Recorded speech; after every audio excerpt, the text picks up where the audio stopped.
Welcome, humanoids, and thank you for downloading episode 127 of Suplex City Limits for September 23rd, 2017. So much drama in the IWC, it's kind of hard being Jimmy V. It's your boy, the King of Bong Style, Jim Fishes, and I'm joined by the first entrant into next year's Gimmick Battle Royal, my co-host. The fat man, Tyler Fudge. He flies around on wires that don't break. And that's his old gimmick, right? He's so fat, but he's developed these big wires that don't break, and he's trying to sell it to the Hart family. And, yeah. Jesus, Tyler man. Fudge. Every week it's like you just weave this offensive and crazy thing that I don't even understand. I was listening back to last week, and I still don't understand how that... I can't even remember. How you dressing in the hall had anything to do with, like... your flaccid penis and stuff. Right. Well, like, it's because it's cold out in the hall, so, like, my dick has gone small. So when I'm changing, don't mind the size of, you know. Okay, I gotcha. A week of wondering has been solved. Suplex City Limits, available for listening everywhere fine podcasts are found. You can follow me on the show Twitter at Suplex City Limit. You can follow Tyler at The Federation. If you like the show and would like to support us, you can pick up a t-shirt at Pro Wrestling Tees. We've got 4 designs available, sizes small to 5XL for all the fatties. And they ship all across this beautiful earth of ours. And you can always use the code FB5 to save yourself 5%. So pick them shits up and send us pictures of you wearing said shirts. That's cool shit, too. Also, you can donate on Patreon. Get yourself a shout-out on the show, like bad motherfuckers Casey. 2 years' worth of donating. Thank you very much, sir. The Wrestling Soup Podcast. Much love to Mission Joey. The Mizcast. Infamous Chris Savage. Kick-ass Keith Martin, and Jeremy Foltz.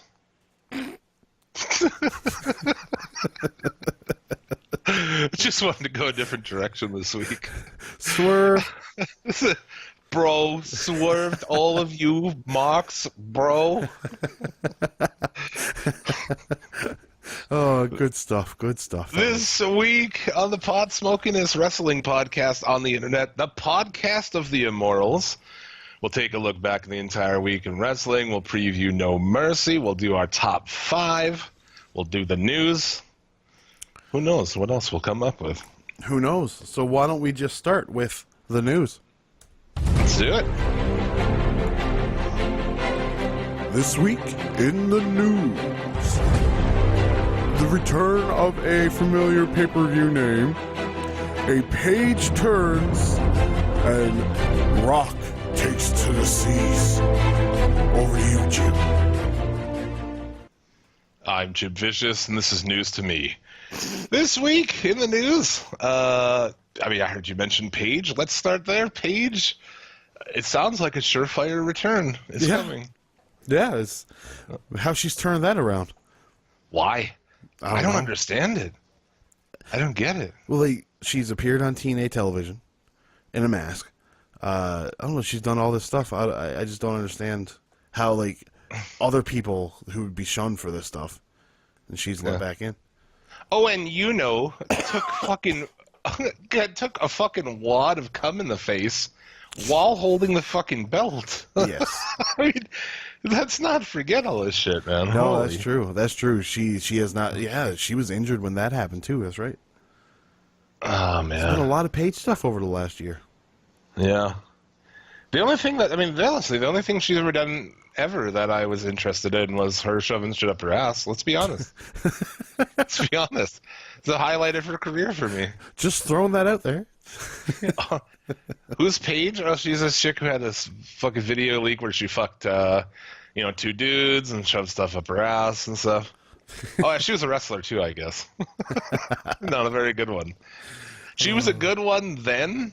But now, at the time, but now it's like all these other chicks are way better than her. Yeah, no, you're right. The women's revolution has passed her by because they're not on the same page. Boom, boom, Heyo.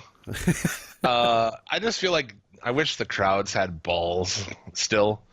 You know, like back in the day when the crowd had fucking balls. You And would chant just something fucked up to her. Yeah. When she comes back, because she deserves it. Let's face it. I agree. Oh man, I really hope there's something. No, like that's the sick, twisted individual in me that really hopes that the somebody says something, and it's because like even the WWE's made jokes on it, right? Like, well, the dude, Usos. Yeah. Well, the Usos made the joke. Yeah, that's true. But yeah, no, I don't know.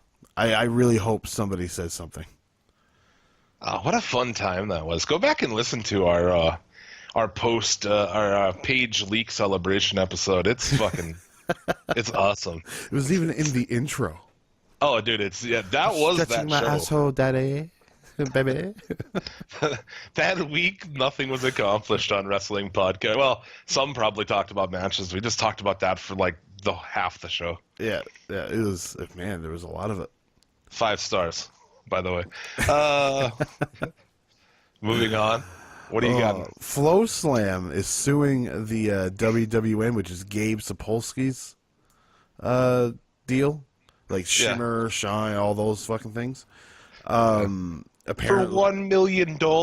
Yeah, there you go.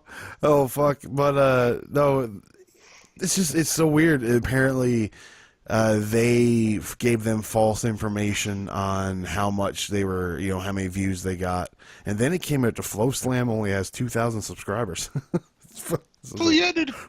If me and you aren't the target audience for Flow Slam, I don't know who the fuck is. And I didn't consider it for a second. I got it for 1 month, and I seen what was on it. I was like, nah, I'm good. Yeah. Like the site I didn't find the site worked well.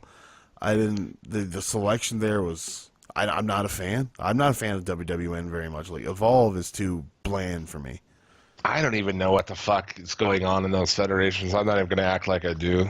I'm more up to date on what's going on in like WCWC or something than I am companies like that, to be honest with you. Well, it's a lot easier to find too. A lot more accessible. Yeah, I don't know. Do they not have YouTube shows? That's stupid. No. If your Fed doesn't have a YouTube show, I don't know what you're doing. Like honestly, it's all good those idea. WWN ones are just iPay-per-views, like once. Well, yeah, but I heard that they were not going to carry it last night. I don't know if they did. Oh, they or not. didn't. So like WWN did it from their own website. I bet it was great. How many people watched that shit? Really? How many people ordered that shit? If only 2,000 people signed up for Flow Slam to get it, then that was the only way you could get it too. So if only 2,000 people did, not a lot. Without a doubt, it's the big seller for Flow Slam because it's the most relevant thing on there. But I don't get it. Like even with Ring of Honor, which we'll touch on a little more later. Who pays $35 for their pay-per-views? I like Ring of Honor, but I'm not going to pay $35 for a pay-per-view when I get basically the history of wrestling at $9.99. Yeah, it's as much as they fucked the whole economy of it up. You have to adapt to that, dude. I mean, that's just all there's to it. It's true. No, I'm not. Especially for I've been burned on iPay-per-views before. Well, yeah, you said you ordered Triple Mania 23. So, yeah. That's like the ultimate burn of fucking iPay-per-views. Yeah, so like, I don't order iPay-per-views no more. It's especially for $35 fucking dollars. That's American. It's more expensive in Canada, you know that, right? So you could order it on the Fight TV app, which I do actually trust. The Fight app, not Fight TV app, it's Fight app, is actually really good. I have no problems with it. I run it through my Xbox all the time. That's where I watch Ring of Honor every week. And it's for free on Fight TV, right? Or Fight app? Yeah, the Fight app. Ring of Honor's weekly TV show is free. It comes out on Monday. Somebody tell me if I can get Fight app in Canada, please. Thank you. I believe you can. Okay. I believe you can. GFW Impact TNA Wrestling. There's a lot to talk about here this week. Oh, I totally forgot about that. About what? The whole GFW fiasco. Oh, well, first off, Jim Cornette's done. Yes. So that was There was something about him not being able to get into Canada or something like that, and where they're doing Bound for Glory in Ottawa. Well, yeah, in the Ring of Honor days, he got detained up there. They wouldn't let him into Canada. So I don't know. So yeah, he wasn't going to go. But I mean, Jarrett being out is obviously him going out too. Oh yeah, That's the only reason he was there. But yeah, more on that. They're not. GFW is nowhere to be seen. No, they've on gotten the rid of it. graphics. They have gotten rid of it. They're back to just being Impact. Yeah, so that's an interesting thing. Tell me why the fuck they're going to Ottawa. Because the people that own them are Canadian. The Fight Network, Anthem. That's right. which owns the Fight Network, is based out of Toronto. So they're doing it in Canada. Oh my god, that makes Impact is now a Canadian company. Yeah, check this out. Ed Nordholm, who we've had a lot to say about in the fucking... Oh, what a jerk off. The executive vice president of Anthem Sports. What a cunt. I mean, what podcast was it? Oh, he's on the Law, of course, because they own that. That interview set back, like, every wrestling fan is just like, wow, fuck this guy. Yeah. But during this interview with the OttawaCitizen.com, he noted that Anthem is hoping to draw around 500 people for the Bound for Glory pay-per-view. We're hoping we get 500 people. That's absolutely true. That's a shoot, man. See, now, okay, the first problem is that they're doing it in Ottawa. Why wouldn't you do it in Toronto? You know what I mean? Like, yeah, the hub of Canada. You'll get 500 people in Toronto. Right. Have you seen some of the pictures of their house shows? From New York and shit? Yeah. Connecticut? Oh, yeah. Oh, yeah, they were fucking abysmal. Yeah, it's fucking funny. Yeah. Because it was funny, too, because they happened to be running at about the same time Big Time Wrestling was running shows in the same area. Okay. Connecticut, Rhode Island, Massachusetts, you know. And they drew, like, one night, $3,000, I think, at the ballpark. Big Time Wrestling did in, like, I don't know, Connecticut or something. And Impact was getting like 200 people and shit in basically the same area. So that's crazy. I think you could compare the shows completely. I mean, they were both in a ballpark. They're both in the same fucking area. And Big Time Wrestling was killing them every time. Yeah, no, I can't see, like, there's nothing that would ever make me want to go to an Impact show. Nothing. Well, I'd go to it. I mean, if it came to my town, I would go to it. Oh yeah, but they're not going to come to my town. Well, obviously, they're not coming here either. Although they did back in the day, they did a house show here. I think that was when Kurt Angle got arrested for DUI. Well, one of the times Kurt Angle got arrested. Yeah. They were like, he got arrested right here. Really? That's fucking. That's a claim to fame right there.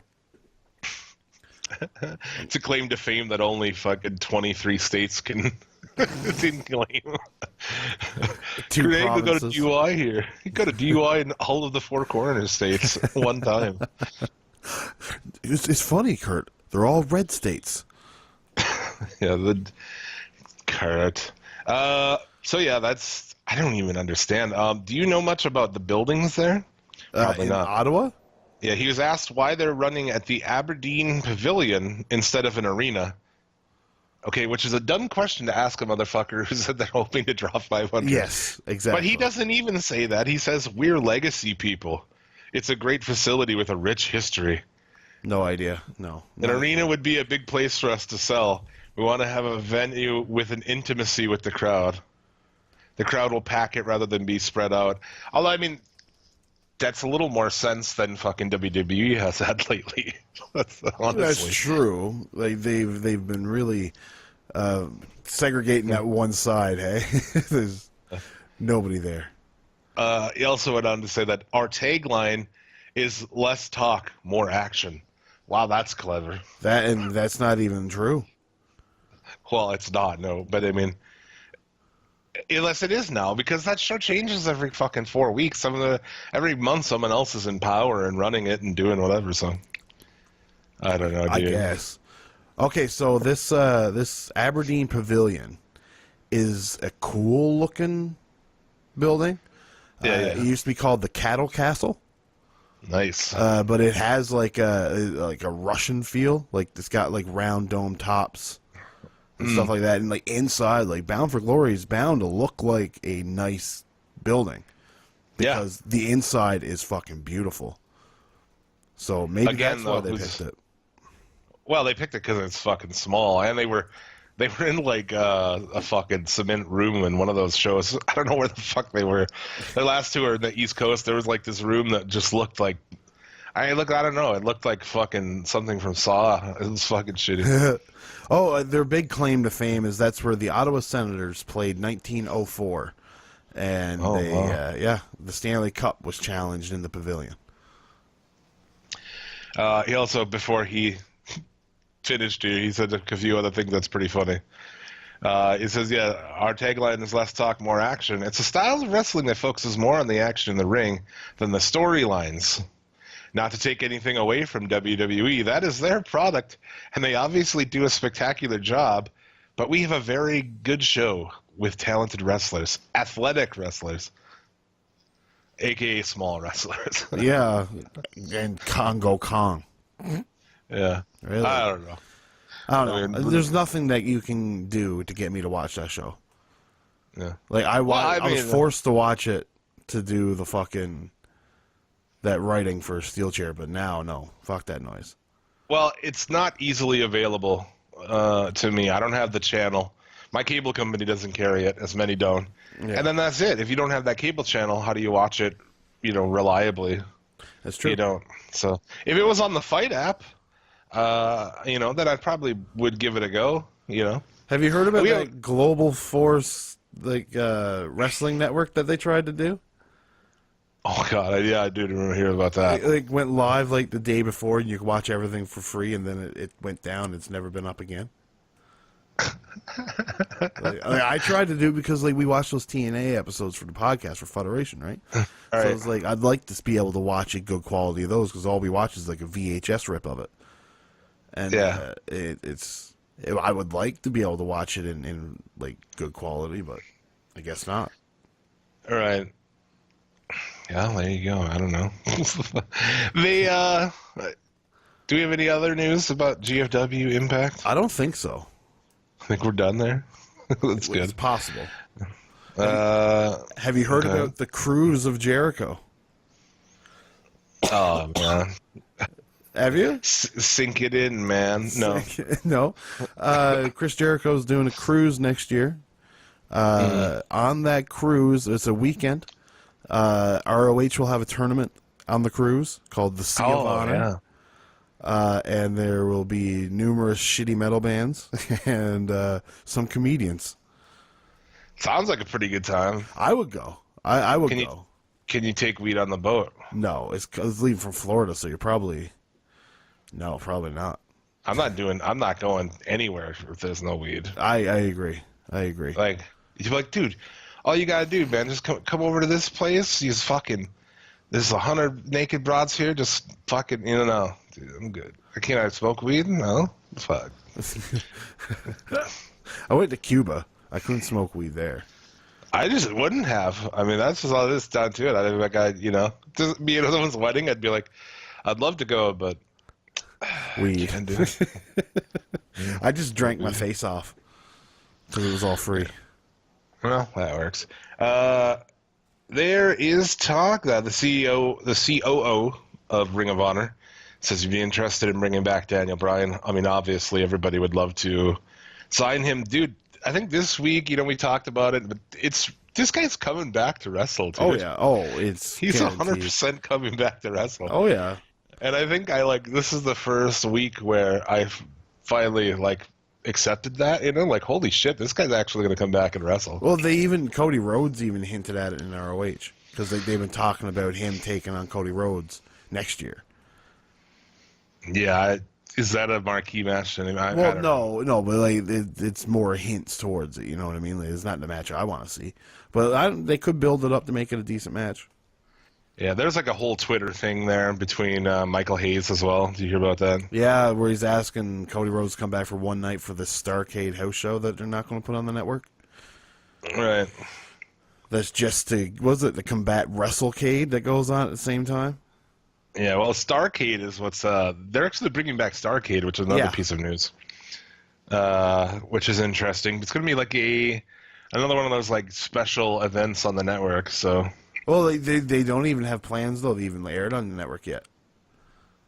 oh really? Yeah, like it's possible that it wouldn't even be shown. It's just a name put on a random house show. And I've been, all for using some of those, using Bash at the Beach. No, maybe not that, but Halloween Havoc, absolutely. The one I would say don't use is Starcade, dude. Don't use Starcade. Come on, man. That's WCW's WrestleMania. It is. I don't like it. I don't like that they're going to use it because I grew up a big WCW fan, and You want me to tell? I'm going to say something that nobody's going to like. okay, I think that name fucking sucks. yeah, it's whatever. What exactly is a Starcade? Dude? It's a cavalcade of stars. Is it would you actually call it a Starcade? Or would you call it a cavalcade of stars? I don't know. Even funnier, it has 2 R's. Explain to me why. It does, too. It's true. It's like arcade and Starcade. I don't know. It's still only 1 R in arcade. Yeah, the Greensboro Coliseum. Let me change subjects here for a second. No, this is where it's at. The Greensboro Coliseum. They made an announcement that that Starcade will be back. So that makes sense because it was held there in 1983. Okay, was that the first ever Starcade? Yeah. Yeah. Yeah, I think so. 1983, Ric Flair won his second NWA title, defeating Harley Race in a steel cage match. Ooh. With Gene Kiniski as special referee. Fucking Gene. I don't know who that is. Not gonna lie. They've advertised, what are some marquee matchups for this show? It's a very, very lackluster show as far as I know. Jinder Mahal versus Shinsuke Nakamura for the title in a steel cage match. Oh, so we possibly know what's going to happen on whenever they do the pay-per-view. Natalya and Charlotte in a steel cage match. What? For the SmackDown Women's title. Yeah. Styles, Corbin, and Rusev, 3-way United States title. In a steel cage. No. New Day and Usos, Texas Tornado tag match. That would be interesting to watch, though. Yeah, Kevin Owens and Sami Zayn. And then Bobby Roode and Dolph Ziggler, which that's where this Dolph Ziggler thing's going. Yes, exactly. And that's why they're keeping Bobby Roode off of TV for now. Yeah, they're also advertising the Hardys, the Rock and Roll Express, and Ricky Steamboat for appearances. And the Hardys invited the Young Bucks. Yeah, it's awesome. The Young Bucks said they're off that night, too. Wouldn't that be something, though? You know what I mean? Like, it's not going to happen, but it would be crazy to watch. Yeah. Other rapid-fire news, I mean, Shayna Baszler signed with WWE, obviously. I'm still hearing, I mentioned it last week, I'm still hearing Jinder Mahal is not going to be on this India tour. Really? It still is going on. That's what everyone's still saying, man. That's got to be, I don't know, man. That's the stupidest thing in the world, though. I heard, I didn't spend a lot of time looking, but some people were saying that there's publications from India that are saying that's the case. I don't know. That is just mind-boggling. It just makes no sense. Yeah. It's got to question or make you question what's the real motives behind this whole Jinder as champion thing. You know what I mean? Yeah, I don't know. They're not selling him as a face to do India. They're not, like Indian people, like the people from India, for the most part, don't like his character. Well, why would they? Exactly, and they made it even worse this week. Yeah, they didn't. They didn't expect that like fucking Iron Sheik was like super over in Iran. Although Iron Sheik probably was super over in Iran, huh? Probably. Even though he was a heel. I'm saying to be a foreign heel who's just a cocksucker and still be over in that country. How many times has that ever happened other than probably Iron Sheik and Iran? Probably. That's probably about it. Yeah. Maybe they like some of the Russian guys. Well, Nikolai Volkov. Yeah. Isn't one of those guys like actually American or something? Yeah. Well, one of them, not him. No, the One of the dudes is from Minnesota. WCW, isn't it? Yeah, Yeah. Victor Yeah. Kozlov or whatever the fuck is. No, that's not him. Anyway.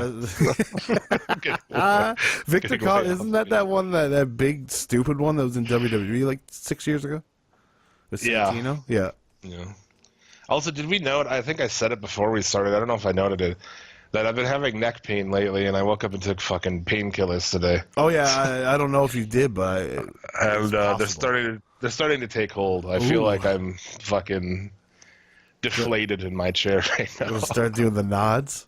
Fucking opiate nods. Yeah, heroin nod, just fucking hitting your head against your mic or whatever. every now and then you'll hear a. that's Jim's forehead. Should be nodding off. The Bella Twins reveal their timeline for WWE return. Yeah. Yeah. They want to make a return sometime in 2018. How many times do you think Brie Bella will retire? Oh, dude.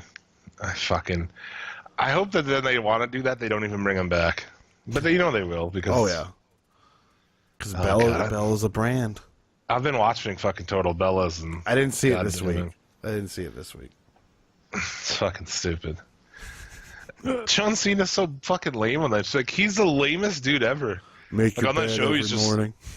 on that show. He's just like the most uninteresting person ever. He just like he's like he always has to look cool. Like I'm just trying to look cool all the time. Yeah, and So, then like okay. he was on the Edge and Christian podcast there, and it's just like completely different person.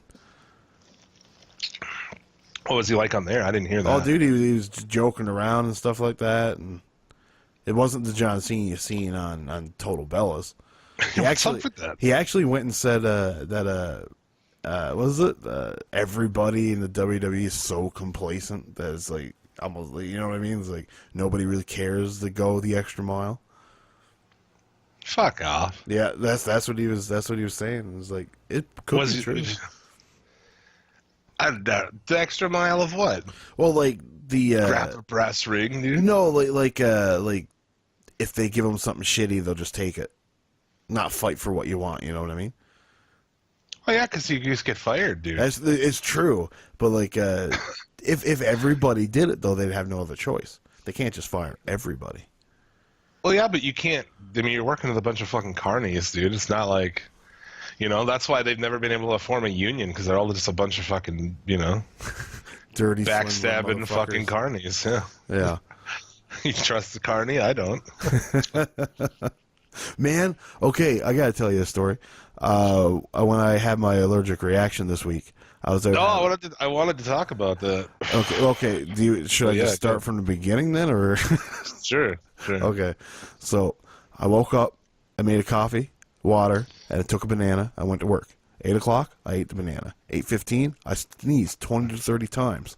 My nose. Oh yeah, in a row. My nose completely blocked off.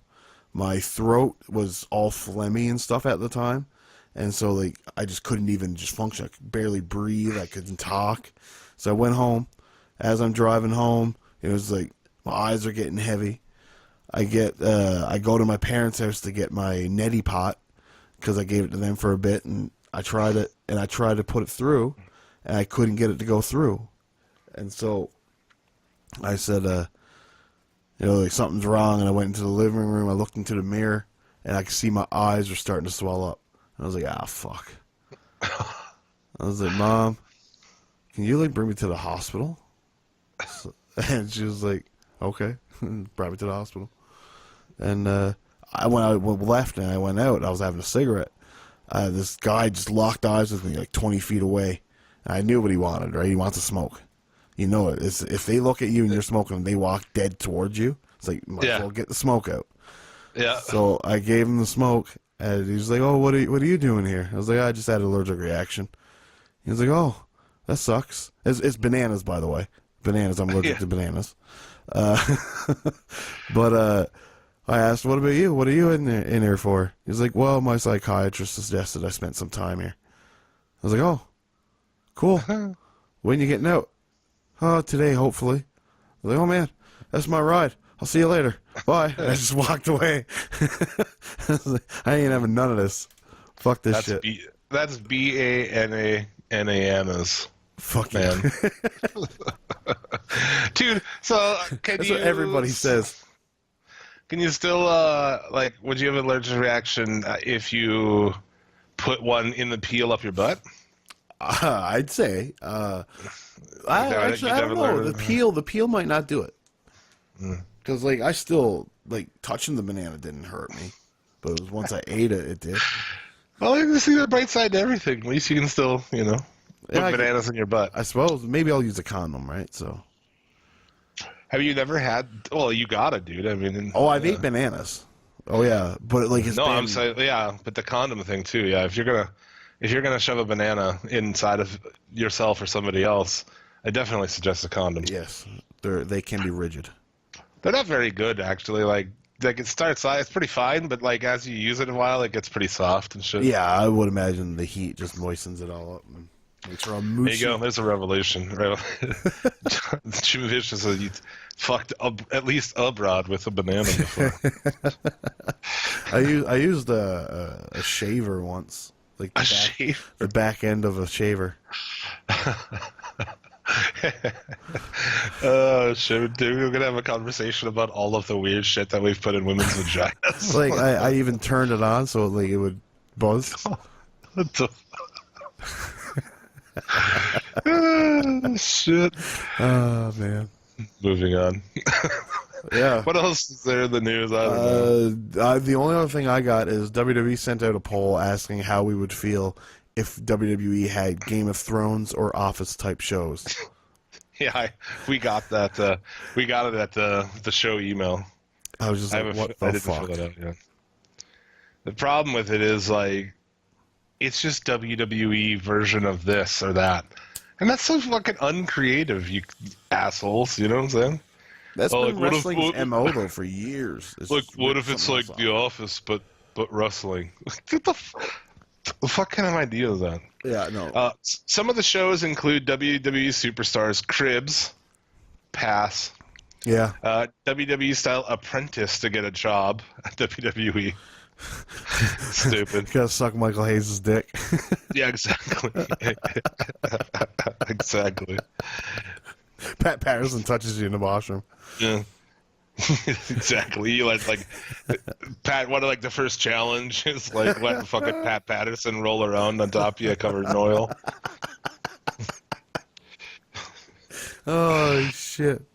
Yeah, and then you gotta suck fucking Michael Hayes' dick, and it's a whole thing. You gotta go grab Vince's brass cock ring. Yeah.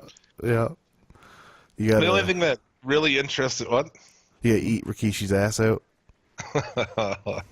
Stink face. He ain't gonna get you a job there. The only one that interested me, honestly, was WWE Legends House Season 2 Attitude Era. Ooh, that would be good.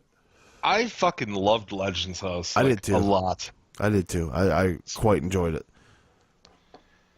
Yeah. TV 14 In-Ring Show. A new weekly version of ECW or other edgy new promotion rated at TV 14. Yeah, here we go. ECW again. Let's revive WWE ECW again. Yeah.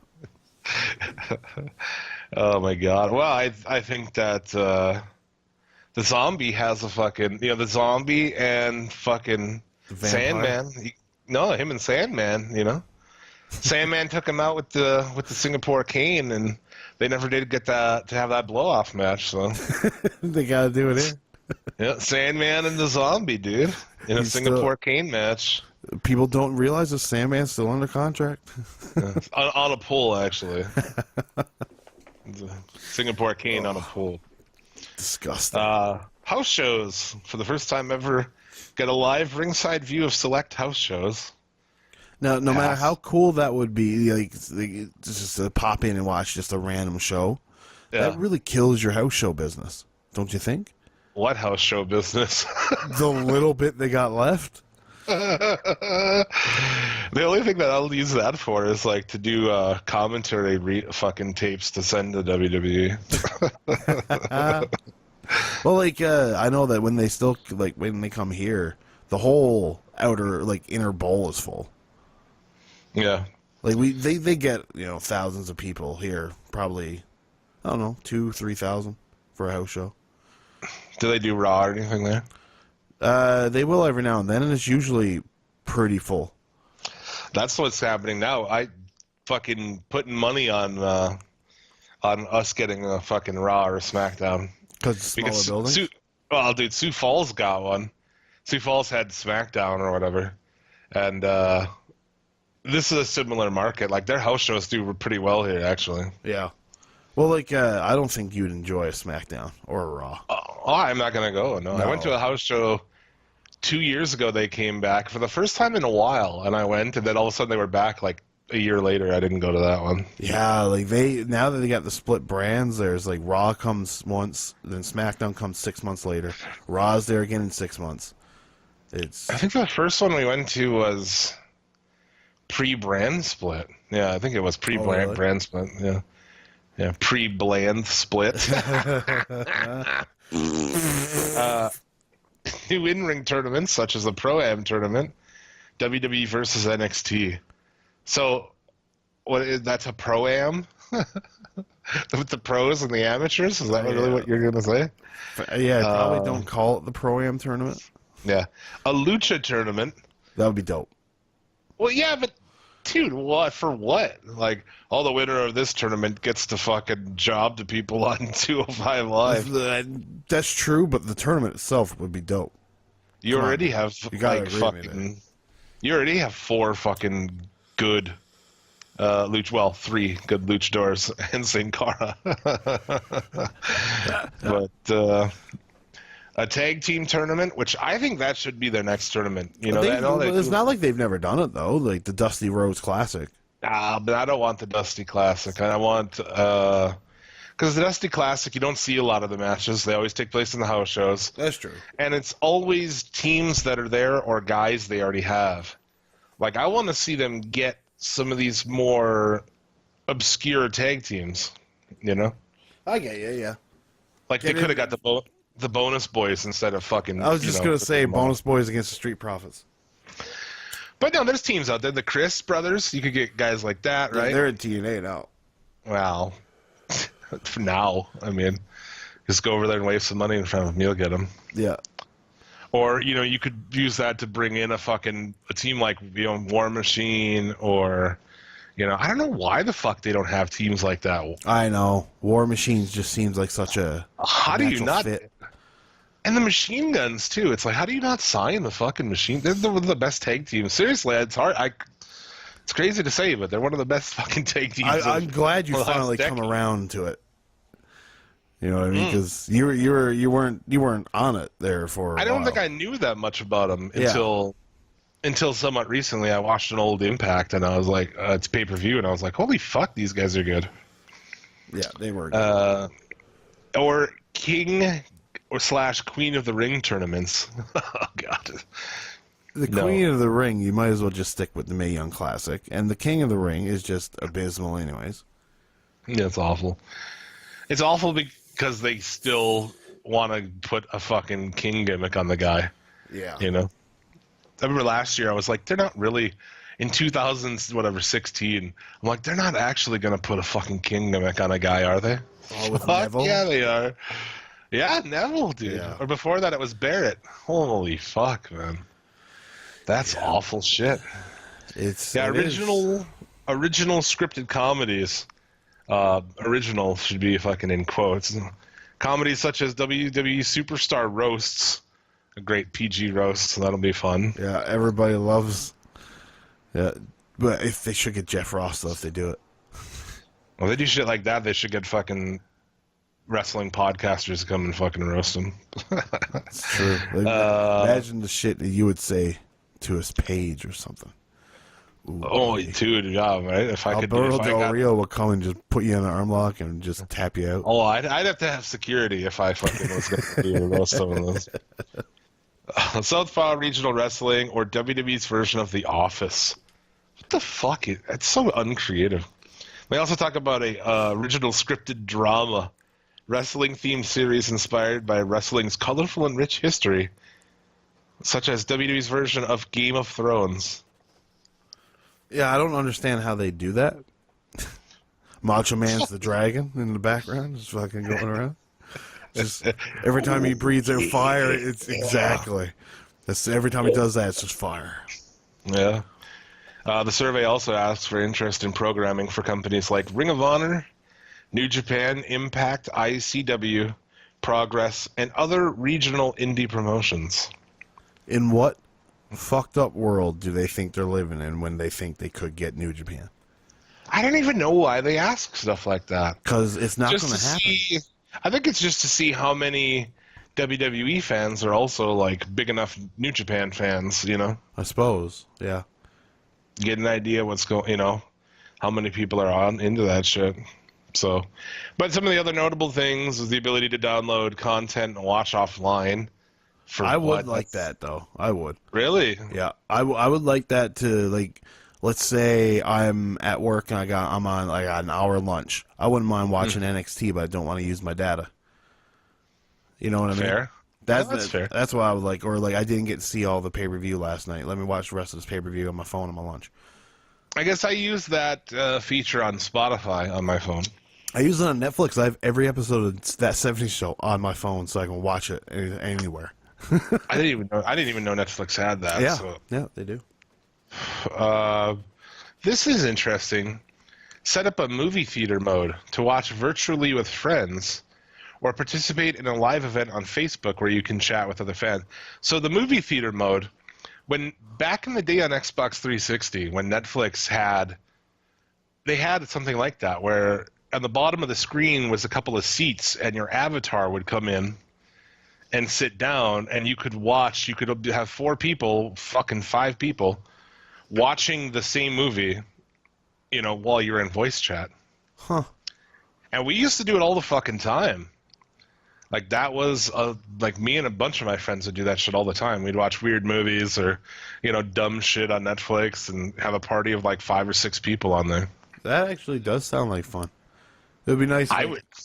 Yeah. Like unless it worked across all platforms, I could give 2 flying fucks about it because we can't watch the network on a video game system. There's no app for the Xbox. There's no app for the PlayStation. There's no app for it on the Xbox. No, you have to watch it on a computer or like if you got a Chrome. Like my TV, I got a smart TV. I got a 4K Samsung 50-inch curved smart TV. It doesn't have a WWE app. You just can't get one. Yeah, you guys got fucked up there. They gave the cable companies like everything they wanted. Like you have to get it through a cable company. You can't go to WWE.com and get it. I can use a IP blocker. Yeah. I don't want to have to do that. That's just too much fucking around. Well, I think as an Xbox One, like if I can watch this with other people on Xbox One, we could watch a pay-per-view together with 8 people or how many ever people. That could be fun. Oh yeah, without a doubt. You know, I would dig that. That's why I'm saying I would like to be able to do it on the network on the computer. You know what I mean? Yeah. Like, hopefully. Like, you know, it wouldn't work because you're screwed by that. But like if you and I could sit and watch fucking shit in a party, that'd be cool. Yeah, I agree. No less. The ability to watch current or historic WWE content in a way that makes it seem as if you were actually sitting ringside and experiencing an event such as WrestleMania live and in person using special generated computer effects and equipment like a headset. Okay, you know what would make this so much easier? If you had a 360-degree camera, front row, and you do it a virtual reality wise, where you put on your headset. You don't even need a virtual reality headset. You can use one of those cardboard ones in your phone. Put it on your head, and you can look around. I have no fucking idea what that means. That's someone was smoking something when they came up with that idea. The ability to watch WWE in-ring shows using alternate camera choices. Examples would be Gorilla Cam, Drone Cam, GoPro camera. Just stick it to the hard camera? 360 views or select higher or lower resolution options. No, see, 360 view. That's just what I was talking about. But am I ever smart or what? And alternate audio, choose your favorite pay-per-view commentator team. For instance, you can hear Stone Cold Steve Austin and Jerry Lawler call a live pay-per-view. That I don't know. It could be interesting, but it could be horrible. I would rather see the thing that I've always talked about that they still haven't done is commentaries over classic matches, man. Yeah. Austin did one for WrestleMania 17 or against 18. Brett.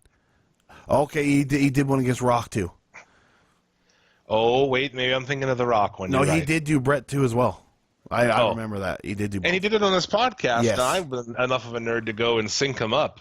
And I watched it. It was fucking awesome. That's did too. Awesome. I did too. Especially if you get the two guys back together. You know, like Stone Cold and Brett doing fucking commentary on that match. Yeah. That'd be awesome. I mean, I'd go back and watch tons of shit if it had that. I would too. I agree completely. And that's so easy and cheap. You're already talking about the fucking WWE Game of Thrones? I think like a lot of, at least hardcore fans, would rather have that commentary shit. Yeah. You know And it's how much easy. it would Fly 'em cost out to do Game of Thrones? You know what I mean? Well, yeah, right. Fly all these guys out to fight. And plus, Lucha Underground's already doing fucking wrestling Game of Thrones, so get That's the fuck true. out of here. That's true. But how easy to fly the guys to fucking Stanford and, record for a couple of days. You don't even have to have them do that. You know what I mean? Like, you can do it from one studio to another. You're true. That's true. You wouldn't even have to fucking bring them there. No. That's only if you want to make it as good as it possibly can, because it will be better if they're together. But sure. if money is the tight thing, well, that way it works perfectly fine. Stone Cold's got the setup, right? Bret Hart, you can easily be sent somewhere, you know what I mean? So, like, just for example. There you go. I'm done with the news. Holy shit, we've been in the news for a long time. We have been in the news for 46 minutes. Quick. Let's do some quick touch ones here. Connor from the Ascension welcomes a new baby boy into family. Yes. I would say, like, make sure you have a way more stable job before you start having kids, buddy. He's been in WWE for like 10 years. It's crazy. And also, yeah, big news in the IWC. 5 people leave giant YouTube channel making very lame wrestling videos to go start a new channel to do the exact same thing. Yeah, like all the main guys, like the main guy that speaks, like the Adam guy, he's gone. Yeah. Adam Blampier, Sam Driver, Adam Pacitti, and Ross, I don't know, Tweedle, whatever the fuck. Tweedledee and Tweedledum. Yeah, they're leaving What Culture to start their own channel. Like, who gives a fuck, dude? Most of those guys. I like Ross, the WTF moments videos that he does. Those are all right, but the rest of that shit's like... I've never ever watched a What Culture video, ever. Yeah, it's good. It sucks, dude. I think it sucks. I mean, some people some of the shit's not that bad, but it's all British stuff, and I don't like those you know what I mean? I don't like list videos. Right. It's stuff too. I think it goes for like the more casual fan or whatever, but well, like list videos is why everybody's so stupid now. Because you can't absorb anything unless it's in list form. Yeah. Top 5, we've got to do it. That's the easiest way to do it because people are dumb. Anymore. It's not even 10 anymore, No. 10 is too much for the people to handle. They bring it down to 5. Yeah.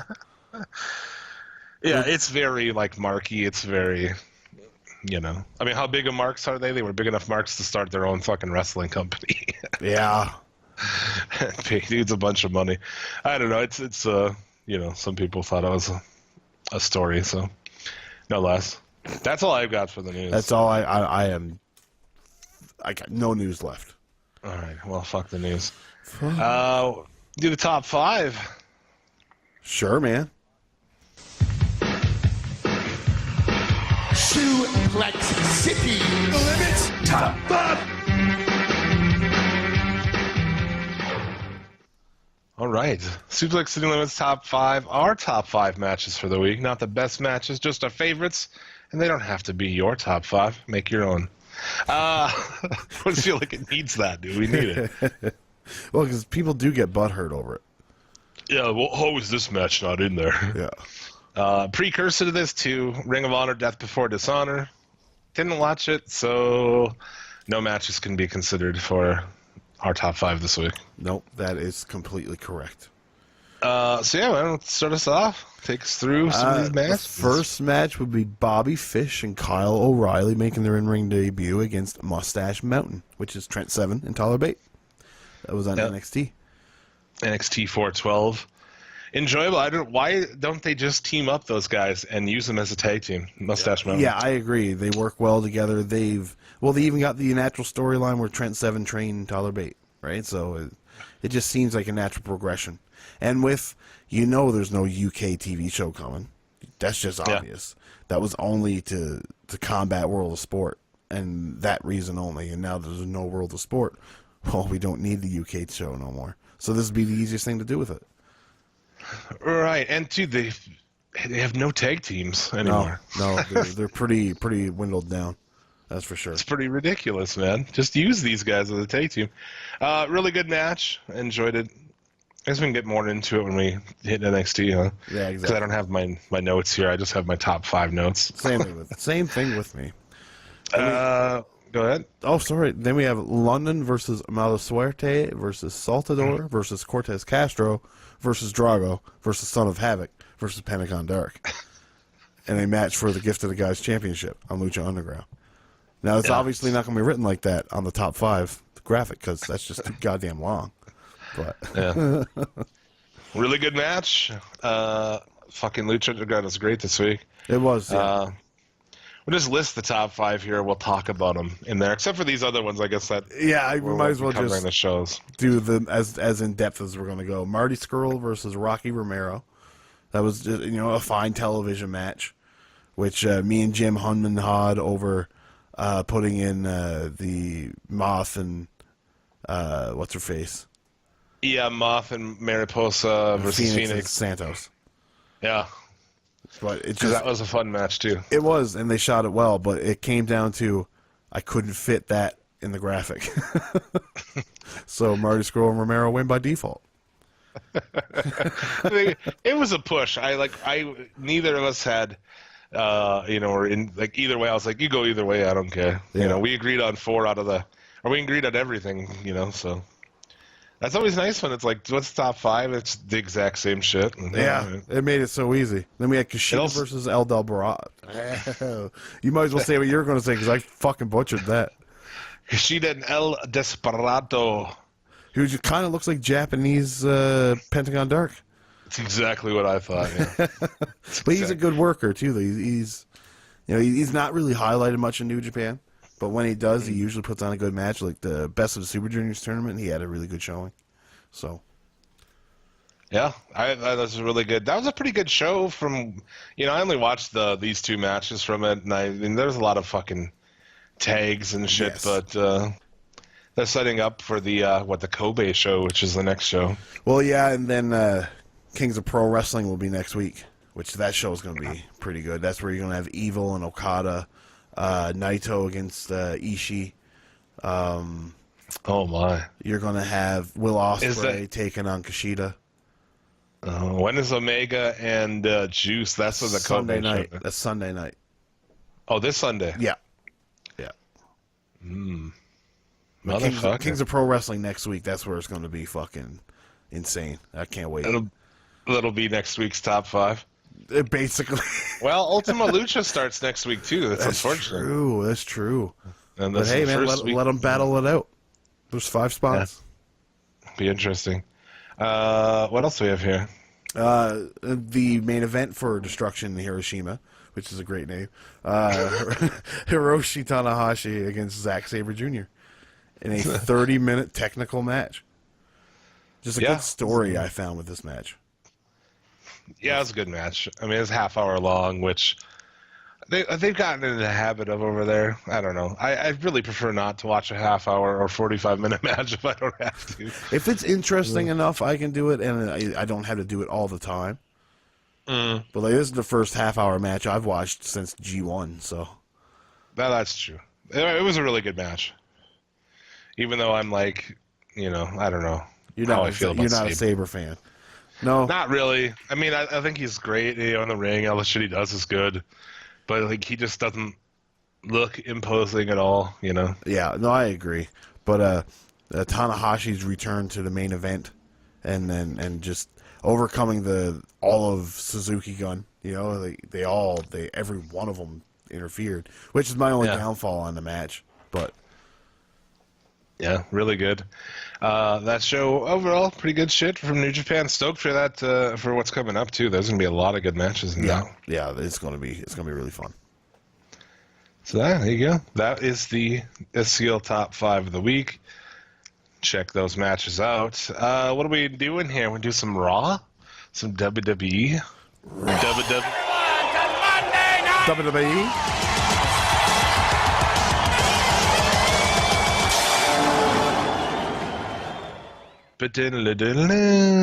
Weed.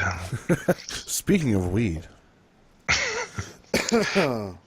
Yeah, I'm fucked over here. Oh man, I can't get more fucked. I keep having to I have to try to keep myself up moving at a decent pace because this shit's slowing me down. I can feel it. Oh, Jim.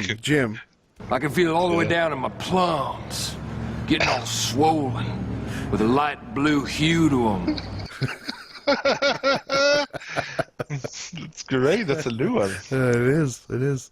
I remembered you said something about Eastbound and Down. I couldn't remember what you said, but I remembered that, and I was like, I'm getting that.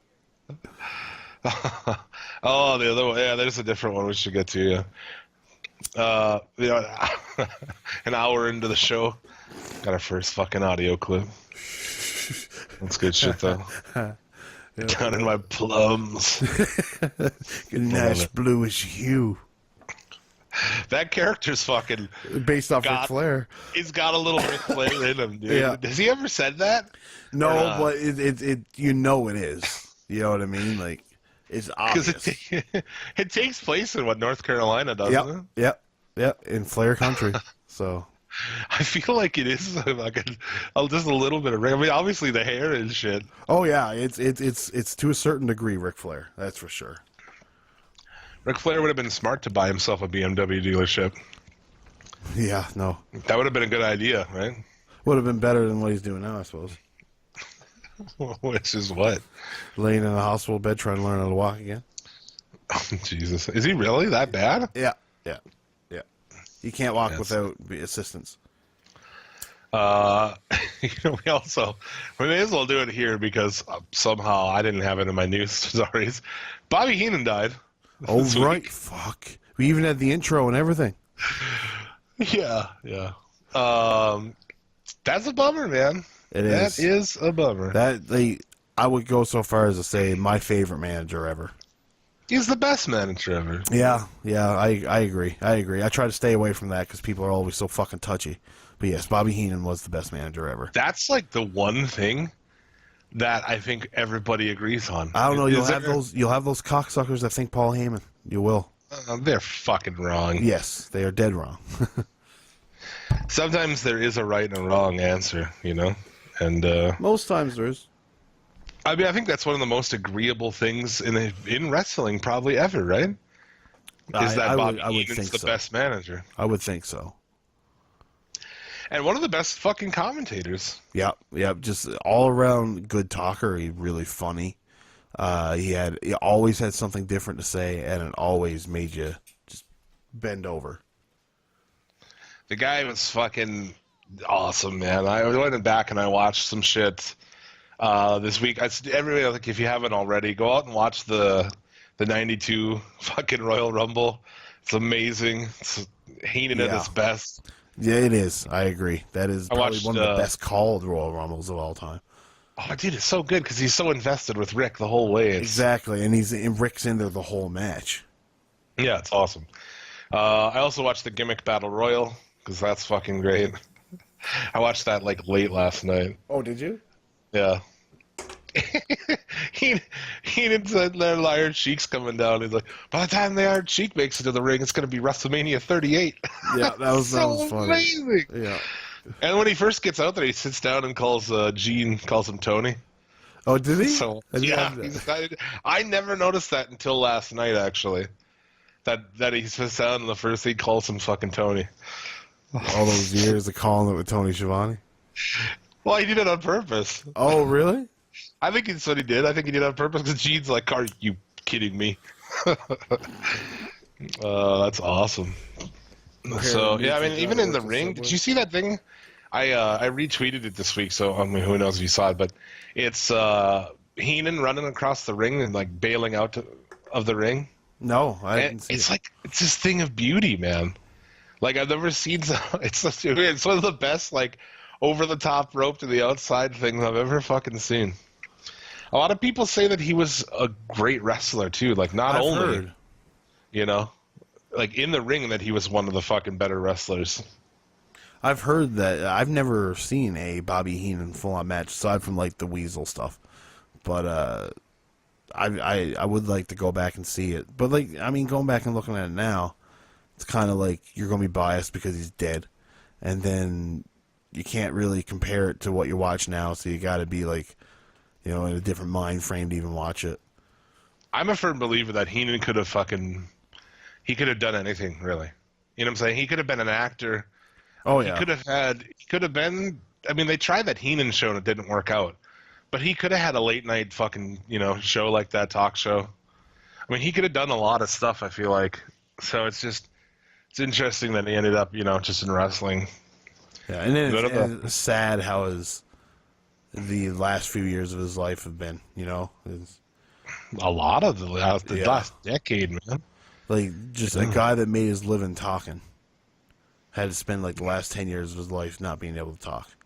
Yeah. Yeah. And two, I don't know, like, why he didn't do some writing stuff, Yeah, I never heard.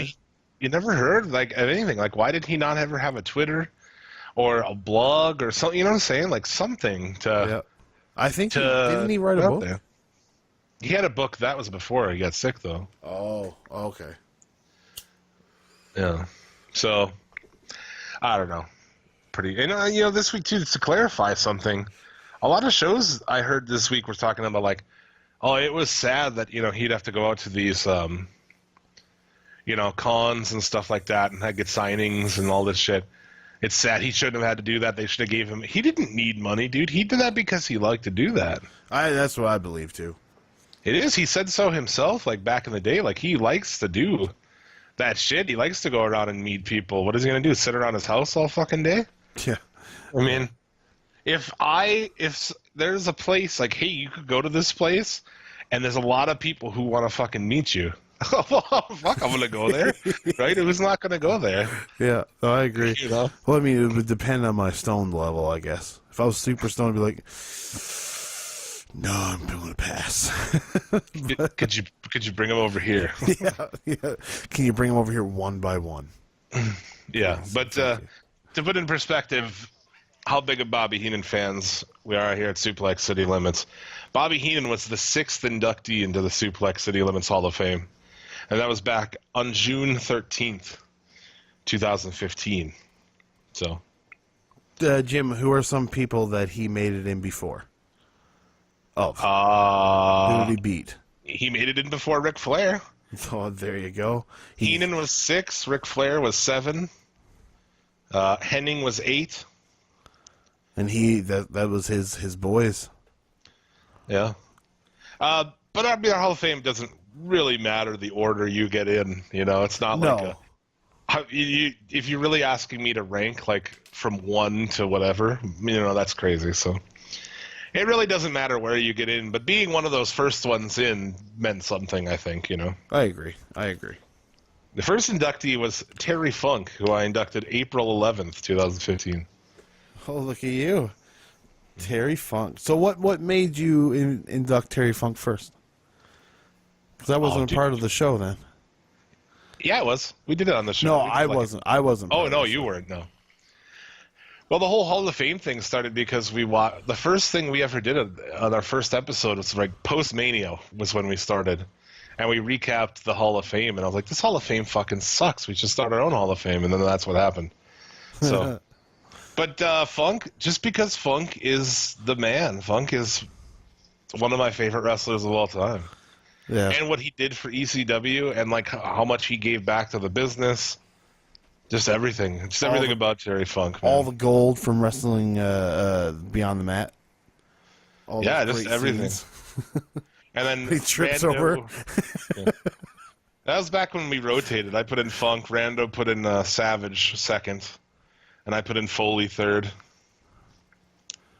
Then he put in Cornette fourth, which I thought was perhaps a bit premature, but still less. Especially before Bobby Heenan. Yeah, well, again, the order doesn't matter that much.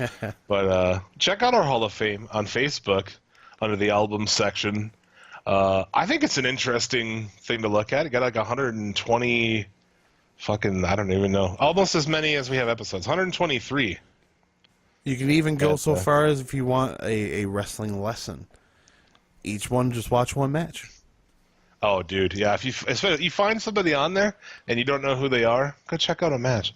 Added a few this week because I'm trying to catch us back up to be equal to the episode. So this week I put 4 in. We have Nick Bockwinkel was the 120. 121, Ricky Chosu. Ooh. Got 122, Stu Hart. Well, I'd like to thank Brett and Martha, that hooer that ruined my life. Did I ever, Jim, did I ever tell you about that day she broke my pecker? No. No. Well, I'd love to hear it. I was trying to fix the drain in the sink because Owen, being the prankster and all, decided to shave his pubes, and they were ungodly long. You know, you look at his head and just think of that downstairs. And Martha came by, and I got aroused, and I dropped a vice grips on my pecker, and she wasn't there to stop it. She clamped on, actually, because yeah, it's been bent. I was thinking as you were going there, Stu. I was thinking that the story was going to end that you got your pecker stuck in the drain. Well, see, it crossed my mind to unplug for a second, you know. Yeah. But then Martha came and put her cold fucking mouth on it. Cold mouth. I gotta say, this is the weirdest in Hall of Fame induction speech ever, Stu. Well, sorry. And then also put in Carl Gotch. You got a Gotch? No, I don't. Carl fucking Gotch, eh?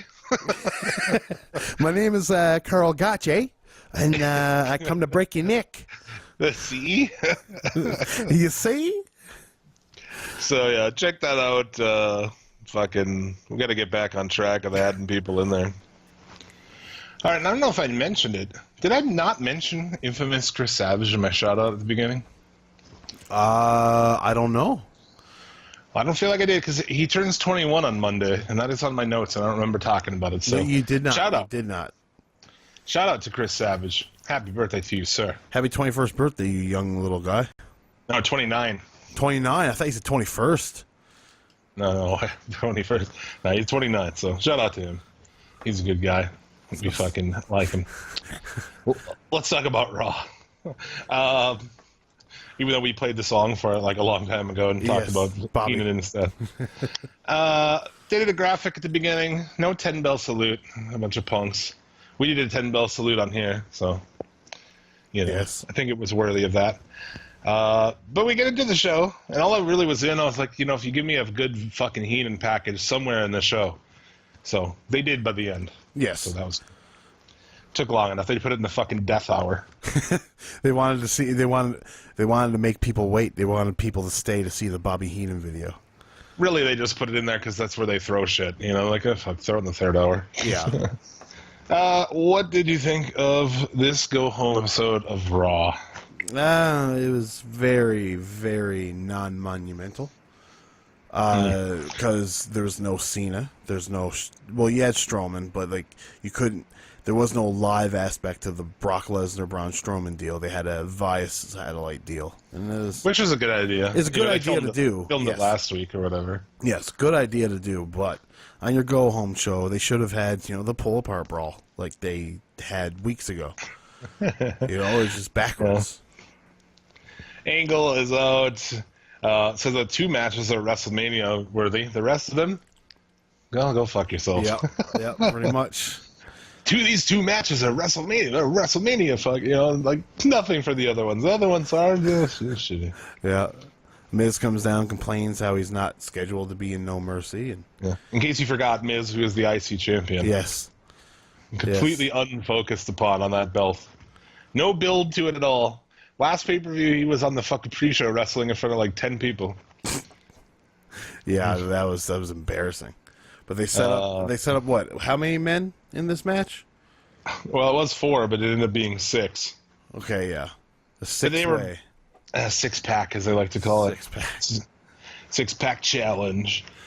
They were, last week... 6-way, that's what Paige does. Yeah. That's her fucking match.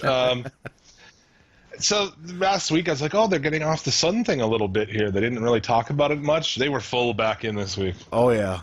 Don't make fun of my dear old pa. Yeah, Miz loses train of thought during the promo, which was fucking great. Got distracted. Jordan's music hits late. He's out. Trying his hardest not to smile. Trying his hardest to look fucking angry. He's just so goddamn proud, man, to be Angle's son. And he gets Dallas and the Axeman are added to the match, so I wonder if Jordan's going to win. You better hang out and find out. Jordan brawls, takes out everybody. So, there you go. Backstage, Jordan and Angle. This is terrible, both of them. It's like porno acting, just brutal. That's all we're getting from Kurt Angle, too. It's crazy.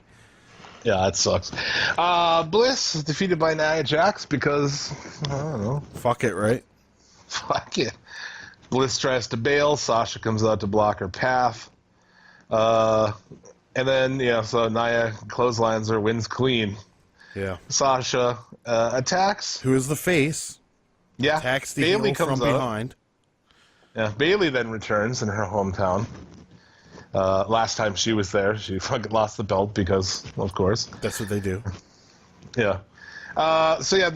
They take out Nia with Bliss, and then take out Bliss 2-on-1 faces, man. Yeah, this makes no sense. And then, Jim, there's somebody else in this match, right? Yeah. Where is she? Actually in my news I had a story about it, but I got rid of it, and I didn't even read it, so I don't know. There was a reason why she wasn't there, I think. Okay. But yeah, silly. I don't know. Everyone's out there. They had Bailey in there, just like fuck a week out. I'm like, yeah, sure. Now it's what, a 5-way? Yep. It's a 5-way. God. Dude, that's all their shit. They don't know what to do, man. Fuck it. That whole segment was garbage. Oh yeah. They showed some tweets about Bobby. 45 minutes in. I didn't do the time thing, but I thought it was relevant here. 45 minutes in, we get the bar for an in-ring promo. The crowd whats them so much that they get bored of it. Like the crowd just whats forever, and then they're just like, "Oh, we're bored of saying what." Okay. Yeah, they're not paying. They're not giving in because Alexa Bliss gives in, and she'll play with the crowd with it, and that makes them go on. But yeah, no. They did a little bit where Sheamus said something, the crowd, did the what, and then Cesaro said it like 4 times. I didn't realize that. Oh, he did. He said the same thing back. He said this, so that's pretty good. Now Rollins and Ambrose are out. Then Gallows and Anderson are out. How are these guys in this fucking program? I don't know. I really don't know. I think they just want somebody to say nerds. They call them nerds. And Ambrose gets super mad about it, dude. Yeah. No one calls him a nerd. Nerds. That's good. Are you kidding me? Why is he so angry about being called a nerd? Oh, I don't know. So stupid. Oh, it's just add another layer onto the Dean Ambrose character that I don't like. Like people are fucking trying to be like, oh, they're they going back to like Attitude Era? Are they gonna go like away from PG? And we go, no, they're not. He's mad because someone called him a nerd. Yeah, that's all it is. It happens in Archie comics all the time. Yeah. We come back, and at 1 hour into the show, we're getting our second match. And It's a three-way. Is it long? It's a three-way tag, and I don't like this shit because anyone can tag in. I think it's stupid. And the first team to get a pinfall wins. I just don't like that setup at all. Yeah, no, I can see that. It's I don't know, like the length of this match. No television match, in my opinion, should go 20 minutes. It went forever. It did. I thought it turned out to be a decent match. Oh, of course. Yeah, no, I agree with you there. Sheamus steals the win by pinning Anderson. Of course, Anderson, that's his fucking role. Oh yeah, just eat all the pins. Yeah. Randy Orton or Bray Wyatt is the eater of pins. Yeah, you were going to say it too. He's the eater of pins. Yeah, exactly. They have a Reigns and Cena video trying to make it seem epic. Did they succeed? I don't think so. No, they made it like Roman Reigns' comments were true about like selling the tickets and shit. It's like, no, I still don't believe you. Angle's on the phone. In comes Goldie. Sans makeup, calling himself Dustin Rhodes. Yeah, that's weird. But they spent all this time trying to like reinvent Goldie a little bit, bring him back, and then they just threw it all away. Yeah, it's just like, how about this will be amazing. Take the paint off, but keep the colors. Why? Yeah, if he's not going to wear the makeup and he's going to be Dustin Rhodes, why the fuck is he in the Goldie singlet? Why didn't he come out in like a Dustin some singlet. other gear? Yeah, I don't know. Fucking give it. You know what they do though? They give him the polka dots. That's what they would do. Huh. Kurt Hawkins in the ring. Tonight, his 114-match losing streak is coming to an end. Out comes Apollo Crews. Do you remember him? That's the guy that smiles all the time, right? He's the other black guy who smiles all the time. And then when he came on, I was like, holy shit, his fucking losing streak may come to an end this week. It's possible. That's exactly what I thought, too. It wasn't. I was like trying to decide. I was like, is this... So like Crews wins, but is this about Crews getting a win? Or is this about Hawkins' losing streak? I can't decide. I think it might be more about Hawkins' losing streak. Oh my god. Crews has so much potential, man. Like, in the ring, he's so fucking good. In the ring, he's so good. Everywhere else, he's bland as fuck. Yeah, but, I mean, he's a little more interesting now. You know? Yeah, now that he's with Titus and Tozawa. But, I mean, I haven't even seen Tozawa. Have you seen that dude anywhere? No, I haven't. I don't know. I mean, he could be on 205 Live. I wouldn't know, but... Yeah, no, I don't watch that shit. Yeah, the Strowman and Lesnar backstage. I fast-forwarded it. I just don't care. Bailey. All right, I gotta ask a question now. Is your beard rubbing against your mic? Oh, is it? Yeah, I think so. Oh, sorry about that. Oh, shit. 5-star podcast. Because for a second there was like, is he rolling around in a bag of chips? How long was that going for? Like 5 minutes. Oh, come on, man. Well, I didn't know like it would stop happening, right? Like, but it's only like I guess when you move your head it would happen. And it's like, what is that really what's oh I think it's his beard. And that's what I got to be careful. I do have a fucking big ass beard. Beard soup. Yeah. Sorry about that, folks. If it comes back, tell me. Don't wait 5 minutes. Okay. All right. Oh, shit. Robot Reigns is out. They edited him of saying shit. He says shit. He does. He's such a face, man. He's such a fucking... He's like the one that kids get behind. And let's have him go say shit. Good idea. Let's curse some moms. That had to be scheduled. That had to be planned, right? He's not going out there and saying shit otherwise. No. So, you go out and say shit and we'll edit it. He probably didn't even say shit. He probably said poop in the arena, and they just edited that. Be interesting to know. If you were there, we would like to know. Yeah. He takes a shot at Alex Riley in this. It's like, okay. Yeah, because apparently Cena halted Alex Riley's push or something. That's what Alex Riley says. Yeah, fuck. Alex Riley halted Alex Riley's push. Let's get angry. God, that guy sucked. I know. Horrible. The dirt works. Oh, yeah. Alex Riley was never fucking good. Oh, shit. What else we do? He plays a little fucking thing on the... I hate the wrestler in the ring Titantron thing. Like, for pretty much anything. No, I get you. But in this instance, it did work because Cena wasn't there. And he's comparing him to The Rock. And where Cena cut that promo against The Rock. Basically saying that Cena has become everything he hated. I like where the storyline is going. But it makes sense, right? Yeah. I mean, it is there. He also refers to himself as Samoan, which I believe is like... never I've said heard before. You know what I mean? Yeah, I've heard that Vince didn't want him to say anything about being Samoan. Yeah. How interesting is that? Like, why, dude? I know. It's like you can tell by looking at him. You know? Well, yeah, I mean, he's got the big Samoan fucking arm tattoos and shit. Yeah, exactly. Yeah. But, I mean, overall, it was as good as it was going to get without Cena being there.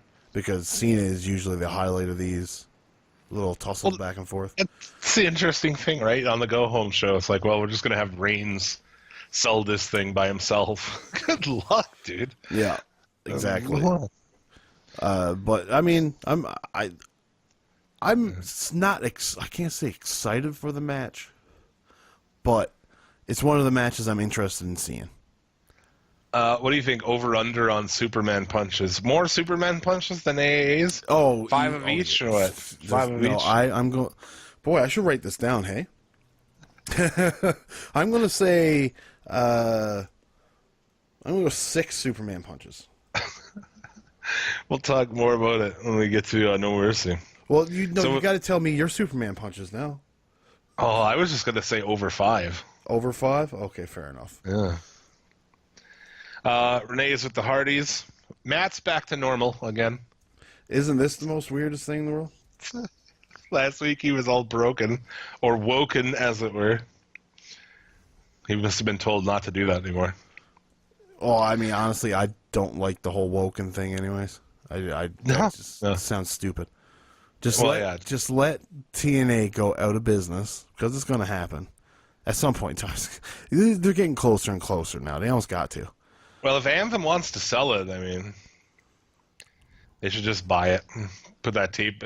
Dude, that would be awesome. I don't want to root for them to go out of business, because that is, shitty to do. But I would really like that library to be on the network. That would be cool. That would be good. I would greatly enjoy that. There's a lot of great matches. Yeah. Wyatt and Dustin Rhodes. It's so weird. Goldie beats him the whole time. Beats him down. Right? Most of that. Right. And then, gets just caught in the Sister Abigail and loses. pinned. And then we get the least intimidating man on Raw up on the screen. It's just, I don't know, dude. This Balor and Wyatt thing, I just don't get it, man. I don't care. I will admit, Jim, as time goes on, I'm less and less interested with anything he has to do. I don't know if that's the Bray Wyatt effect, because that is a real thing. But I want to see where they go from here, and if I'm interested, then okay. But as of right now, I have no interest in any of it. Dude, he had a thing with the Drifter, now with Wyatt. Yeah, I mean, I think that they've lost all interest on that. He got that. They put the belt on him when he came in, which I was surprised by anyway. I was like, wow, that's a lot. And I think they've pulled way back on it, man. Yeah. I don't see him going back up to the top of the card for a while, at least. Well, not until Lesnar's out of the picture. Yeah. Although a Lesnar Balor thing, I like a big guy and a small guy match. But it will be good, but you can't do it unless he's going to win. And you can't do it unless all your plans with Lesnar is done. You know what I mean? So. Enzo. Oh, they had the Bobby Heenan package. That was good. That's all I have to say about that. Well done. Especially when you think of, too, it's like 24 hours notice. Enzo's out to talk about his match with Neville. He steals bruiserweight from Dunn. Fucking asshole. Yeah, no, it was beautiful though to see what Braun Strowman did to him. Oh, mercifully, Braun Strowman kills him from behind. Yeah.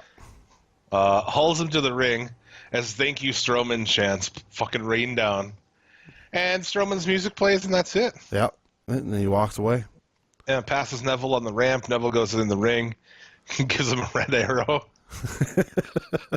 It's funny too because he doesn't do that very often anymore. So like, he does the red arrow on an opponent that ain't getting up. Yeah. Next week, I don't know. They'll probably have Enzo fucking wrestling with a butt plug in, or fucking the dildo on his head. I mean, whatever. They might do that on Sunday because they have a match on Sunday. Yeah. He does an interview laying on a doctor's bed. Enzo does. Great. This was actually good. Neville took on Grand Metalik in a good fucking, for a short TV match, good match. It was. The match was what? 2 minutes. 6 minutes. Yeah. Oh, was it even 2? 3 minutes and 20 seconds. Oh man. It's like, just all it made me think is these guys could really do something with fucking 12 minutes on a pay-per-view. Oh, easily. Except, like, unless Graham Metalik shouldn't rip his mask so much.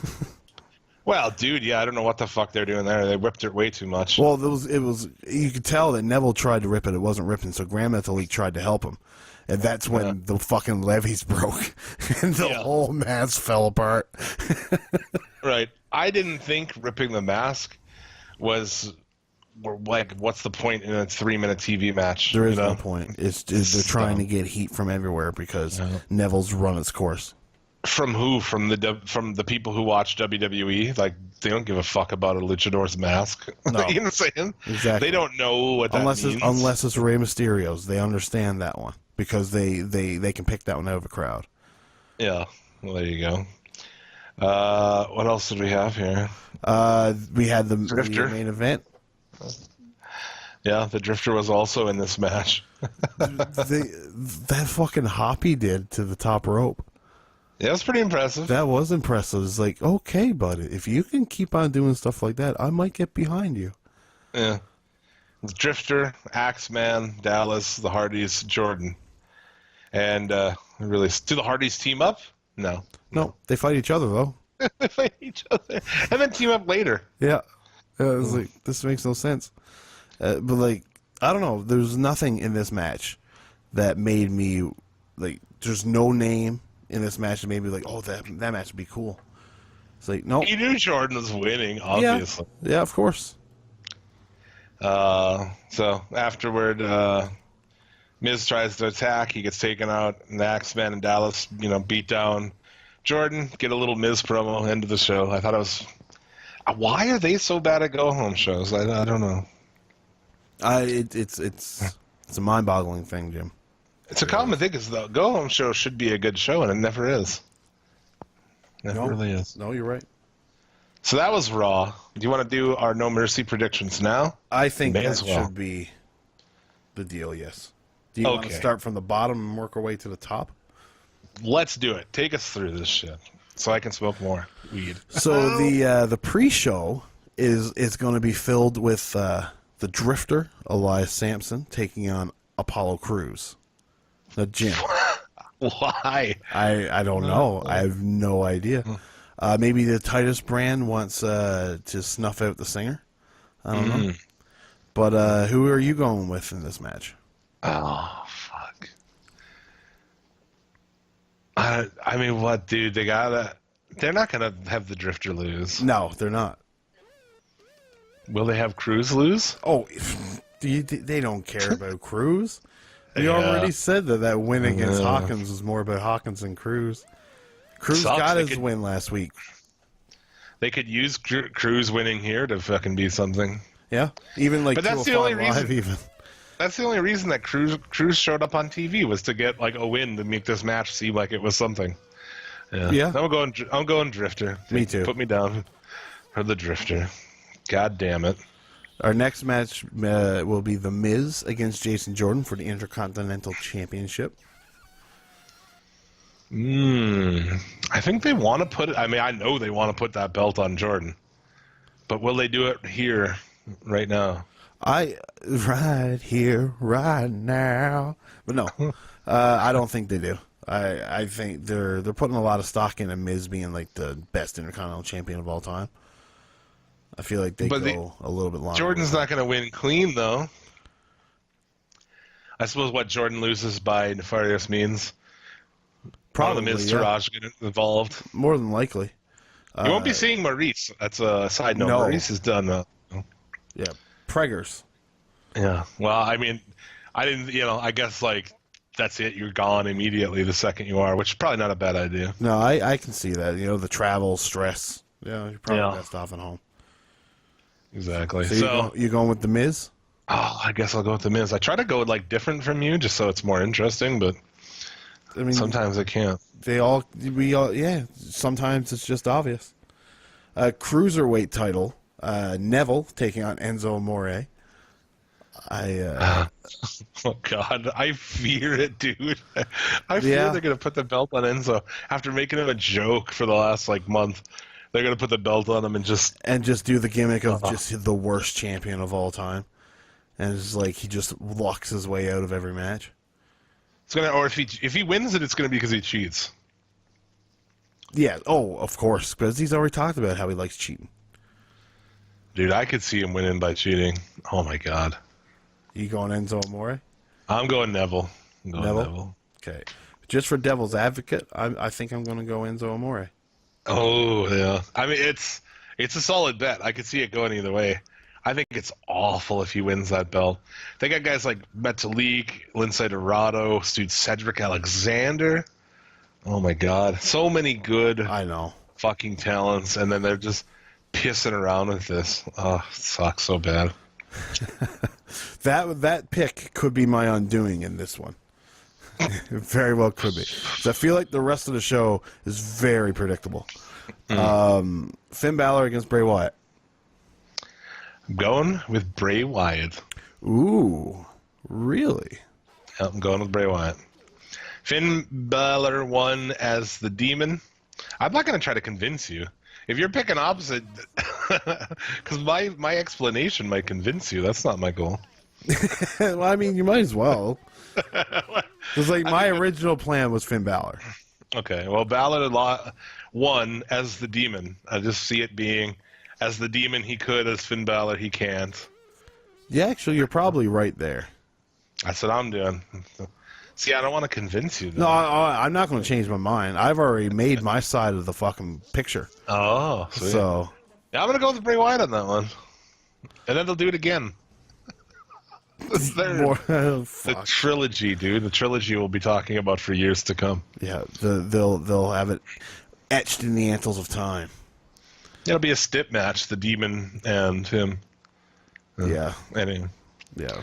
Demon paint on a pole match. Raw Tag Team Championship match. Seth Rollins and Dean Ambrose against The Bar. I think they're keeping it on the Shield here. I completely agree. I don't see The Bar winning this match because this has to go somewhere. This whole Shield thing, and I could see it being a good match too. It should be a good match. Oh, I think so. I think it should be one of the better matches of the night. Actually, The Bar have actually kind of quietly become one of the better tag teams in that company. I agree, and you've got Cesaro and Sheamus, two great workers. Remember when that first started happening? I was like, they did that best of 7, and then they ended up as a tag team. And I was like, this is fucking awful. Yeah, now it came around, man. What, that was one of those times where they knew what they were doing, I guess. Yeah, I actually admit that I was fucking wrong on that. I thought it was actually very stupid at the time too. So yeah, wrong sometimes. Exactly, like everybody is. Then we have the Raw Women's Championship match with Alexa Bliss, Sasha Banks, Bayley, Nia Jax, and the Long Horse, Emma. The Long Horse? I know, right? Long shot. Oh, the Long Horse? What? I am going with Nia Jax. For a second there, I thought I escaped it. I didn't think you noticed. But You're going Nia Jax. I'm going Nia Jax. Yeah, no, I can see that happening for sure. I feel though like Nia Jax is one of those ones where in a singles match it'll work much better.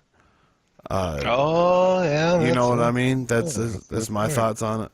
But I can see Nia Jax winning it because they have been focusing a lot more on her lately. I feel like what they want to do is they want to put it on Nia Jax and maybe establish her just a little bit, month or something like that, 2 months, and then have Asuka come in and beat her. Yeah, I can see that too. Just destroy her. Because they did have like 2 fucking vignettes for Asuka on Raw this week. Yeah, it's not going to be Sasha because no. That's a different thing to talk about too. Just quickly here, all the blowback. Have we talked about that? All the blowback she got about how she is happy to take pictures with you and sign stuff at the arena and at appearances, but she really doesn't like when people bother her otherwise. Yeah, you see a few of those like that. It's like you made that choice. Yeah, but I mean, I was like on the other side of it. It's like, dude, I have no problem with what she said. A lot of people are like, fuck her, blah, blah, blah. Like, dude, she gets harassed all the time. Yeah. By creepy motherfuckers, and you never know what people are gonna do, man. No, it's true. It's true. I ordered a pizza last night, and I told them to come around to the gate because our entrance is in the back.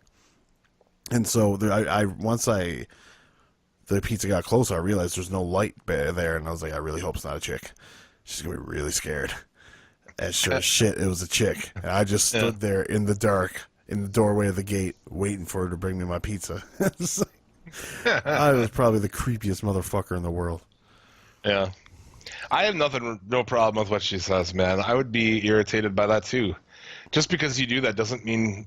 Like, people seem to think, like, oh, that means that you 24/7 have to fucking, sign people's shit. And, like, she even mentioned specifically being irritated because people come up not with a thing to sign, but with, like, 50 things that they want signed, and they're going to put them all on eBay, Oh, it's a bunch of shit. You fly in at 4 a.m, like, just fuck off, man. People coming up trying to get you to sign 10 things so they can go sell them. Bullshit. Yeah, I can see that for sure. On the other side of it, though, there's the whole, what do you expect with, trying to be famous, Yeah. It comes along with the territory. Yeah, well, I'll give you that. But yeah, so I'm going to go with Nia Jax. I'm going to go with Alexa Bliss. Because I feel like at the next pay-per-view, a singles match. Because, I feel that Nia Jax won, and so Alexa Bliss will come out because she'll find a way in the 6-way match by beating Emma. Right? So, and then Nia Jax will just go all pissed and beat the fuck out of Alexa. But there you go.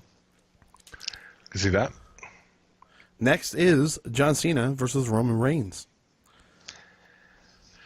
I'm not sure how this one's going to go, man. I could see it go either way.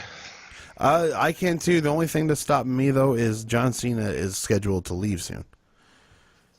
That's true. And are they going to beat Reigns with anybody? I see Reigns going over here. I do too. That's my thoughts. Going over with six Superman punches. It used to be never go against Cena, right? Always pick Cena. But now it's like always pick Reigns. Yeah. And a lot of it is John Cena's, in and out.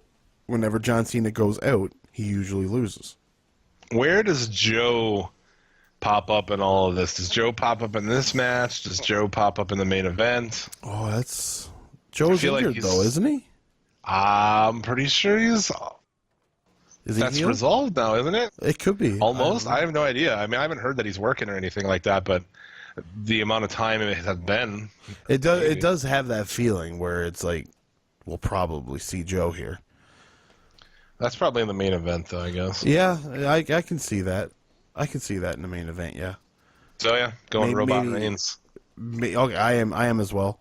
But segueing into the main event, which is Brock Lesnar and Braun Strowman, maybe Samoa Joe cost Braun Strowman the match.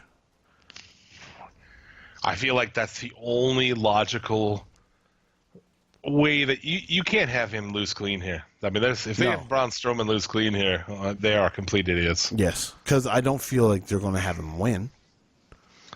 I think they should. I think I can agree with you there, but I don't think they will.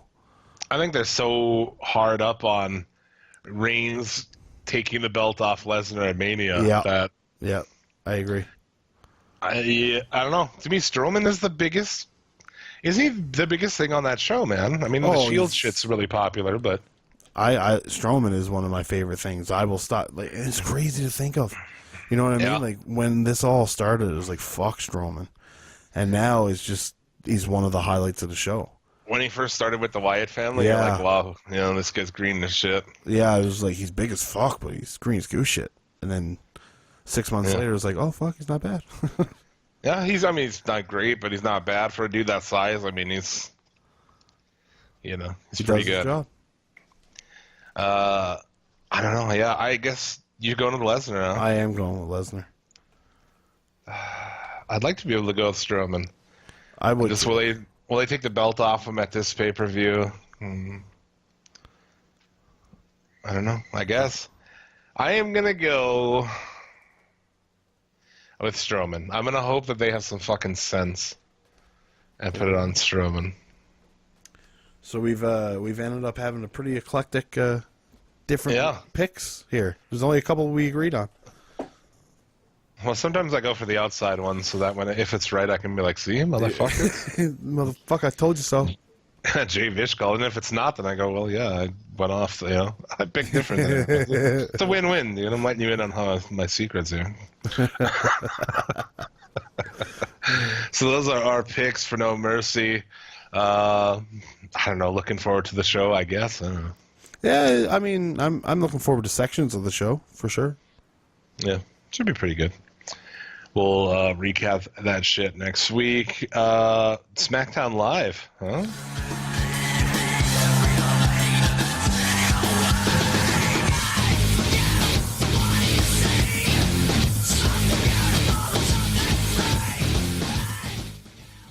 SmackDown Live from Oakland, California, with another super embarrassing audience. Oh, man, this one was almost even worse, though. Yeah.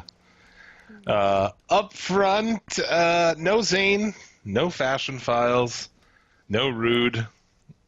What the fuck's going on here? Well, Rude is being taken off TV to have a triumphant return to interrupt Dolph Ziggler, obviously. Well, yeah, I mean, that's... Zayn, I have no idea. I mean, I don't think they really give a shit about Zayn. And then the Fashion Files, I'm still positive I've seen them on 205 Live in a GIF. So I don't know. I should look this up. I should look this up before I keep on saying that. This is one of the most popular things on that show. And we haven't seen it in, 3 weeks? Yeah. I mean, they're not doing segments. They're not in matches. I don't know. Why are you focusing on this Hype Brothers thing? Sorry, not to interrupt. Breezango places Drew Gulak under arrest. 205 Live, September 12th. Okay. But that was the last time they were on there. For not wearing fucking knee pads, probably. It's fucking Very silly. possible. Well, there you go. I'm just saying, instead of having a Hype Bros match and worrying about that, why wouldn't you do something with those guys? Yeah. Yeah, I agree. Who are, over and have a gimmick that people enjoy and have been doing these really funny segments that everybody likes. No, they could have. They were on the step of gold. It's like Heath Slater or Rhino. They had something that everybody was enjoying, and they decided to just kill it. Yeah, right. To put the belts on American Alpha. Yeah, and that was just abysmal. Horrible, absolutely horrible. And so we get a recap of the Owens McMahon angle, which is the best angle in the company. Dude, the ending of this show, or was it the ending of this show? No. We'll figure it out as we go. We'll get to it. The Owens part is by far my favorite WWE television segment in months. Yeah, we open with Shane out to cut a promo, calls out Owens. Owens isn't there, so that's that pretty much. Says he loves his dad. Yeah, that's about it. Good for you. Aiden English is in singing. He's interrupted by Orton, who somehow still cheered. I don't understand. Yeah, I mean, when it's a small crowd, there's not much else to choose from, I guess. Yeah, Orton wins. Rusev comes out, and he's talking about how last time he was beaten 10 seconds, a national tragedy, whatever.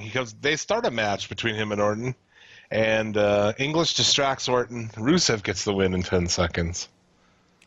Yeah, they had a lot of shenanigans with matches here, especially in the first hour. I mean, what the fuck, dude? This Rusev Orton thing is dumb enough. Then to have Orton beat him in 10 seconds is like, even dumber. Yeah. No, it just, I don't know. I don't care. Sucks so you know what I bad. mean? Like, it's so off my radar now. I just don't give a fuck about it. Yeah. The things bring out the CEO of Washa Raja Car Wash, Transgender Mahal. He's back to making fun of pictures of Nakamura. Yeah, making fun of Japanese people with old Oriental stereotypes. Yeah, he says they always look the same. Yeah, and the crowd starts chanting, "You've gone too far." Yeah, which they are in California, so. Yeah, I mean, I don't think that that's something that should be going on. You know what I mean? It's like you can get heat in better ways than that, because that's not going to get you heat. That's just going to give you the wrong kind of heat. But Yeah, well, dude, and think about it like this: would you be able to go out there and make fun of a black person that's like that? no, I mean, there's no way. There's no fucking way. No, you That can't. you'd be able to go out there and do this show am good. You know, I mean, you would never fucking, you know what I'm saying? Yeah, You would be fucked be bad. And hung. they actually did get fucked kind of by this. the Washington Post or something like that. Yeah, I mean, there was some articles about it. They had to make a statement, which is like an obvious thing. It's like in 2017, it's so dumb that they have to actually make this statement, that like this is a fucking show. Yeah. So Yeah, but see, the thing is, not all shows portray to be a real live sports entertainment show set in modern times. You know what I mean? Everything else is They've kind of done- in their own universe. they've done it to themselves by being this, G-rated and all the charity stuff and all this stuff. You've made yourself subject to all these rules that you wouldn't be if you were just a fucking wrestling company. Yeah, yeah. Well, But I like, thought it was pretty far to go, to say Rook, dude, to like do a Asian accent, to like, oof. yeah, like in the grand scheme of things, none of this is going to ruin. It shouldn't ruin anybody's day. You know what I mean? No. But there comes just a time and place where it's like it doesn't belong. And like And the dude's guy whole that's deal- fighting, the guy is fighting racism by being racist himself. It just makes no sense. His whole deal has been how America's racist. Yeah, so he's He's out making ching chang chong jokes and shit. yeah, it's ridiculous. Unbelievable. Why did Nakamura? No, they didn't even show up. No Nakamura. They have him backstage in an interview. In a 27-second interview, and he's not even upset. No, doesn't care at all. No, fuck it. And then they decided to pay tribute for Hispanic Heritage Month. Did you Did notice they? that? Did you know who they picked? Take a guess. Take a guess. I want you to guess somebody. Who would you pick for Hispanic Heritage? How did I not see this? Oh, that's weird. Maybe they didn't show it here. I don't know. I literally don't have it. Tito Santana or something? Jennifer Lopez. Not even a wrestler. No, So stupid. Is it Hispanic Heritage Month? I guess so. I don't know. This whole month? I don't know. I'm in Canada. We don't do that stuff. we don't do that.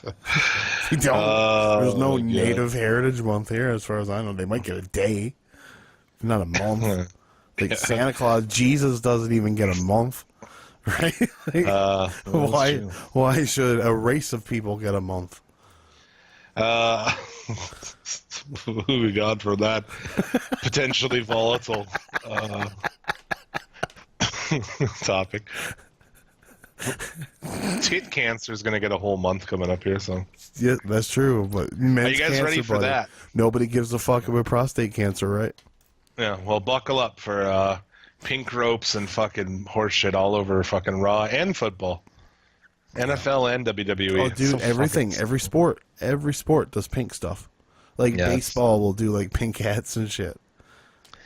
Well, the Susan G. Coleman thing is a bunch of shit anyway, really, if you look into it. Yes. There's a lot of reasons to be not supportive of that, but no, it's just weird in a wrestling company.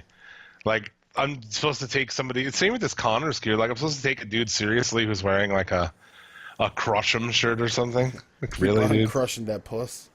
Yeah, dude, exactly. Exactly. Styles cuts a promo on Corbin. Then we have the match. Doesn't actually happen. Yeah, Corbin beat down before the match starts. Dillinger attack from behind. And I was like, oh, here we go. Another multi-person match. Oh, yeah. WWE, you scamps. Corbin claims he can't stand up due to a leg injury. Styles locks on the calf crusher as Corbin taps like crazy. And it was really stupid, but on the bright side, we did avoid having to watch Baron Corbin wrestle. So true. So that's a win. So much better than what that match is going to be. It's going to be a three-way. Fucking yeah. 3 ways, 5 ways, 4 ways. Always. Always. Even the tag match probably won't fucking, I don't know. Charlotte, out to cut a promo. She's back.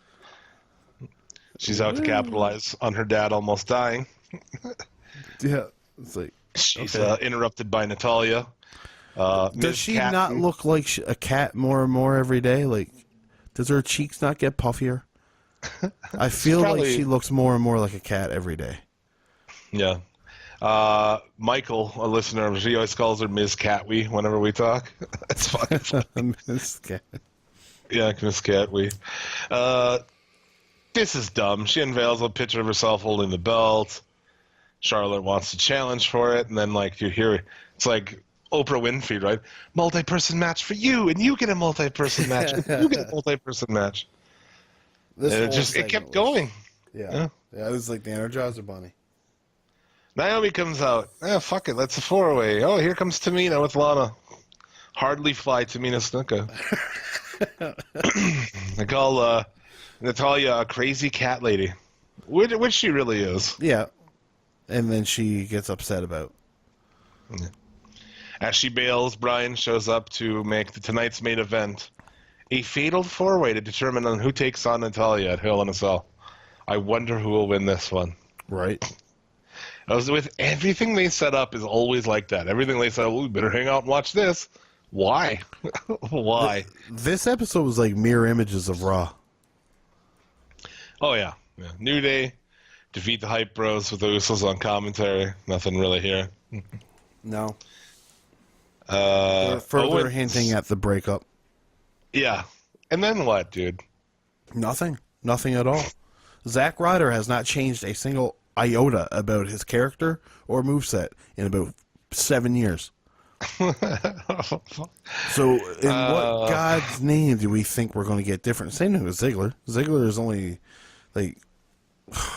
God, that's coming up too. Owens via satellite. This was really good. This is great. Yeah. Swerve, bro. Bro, swerve.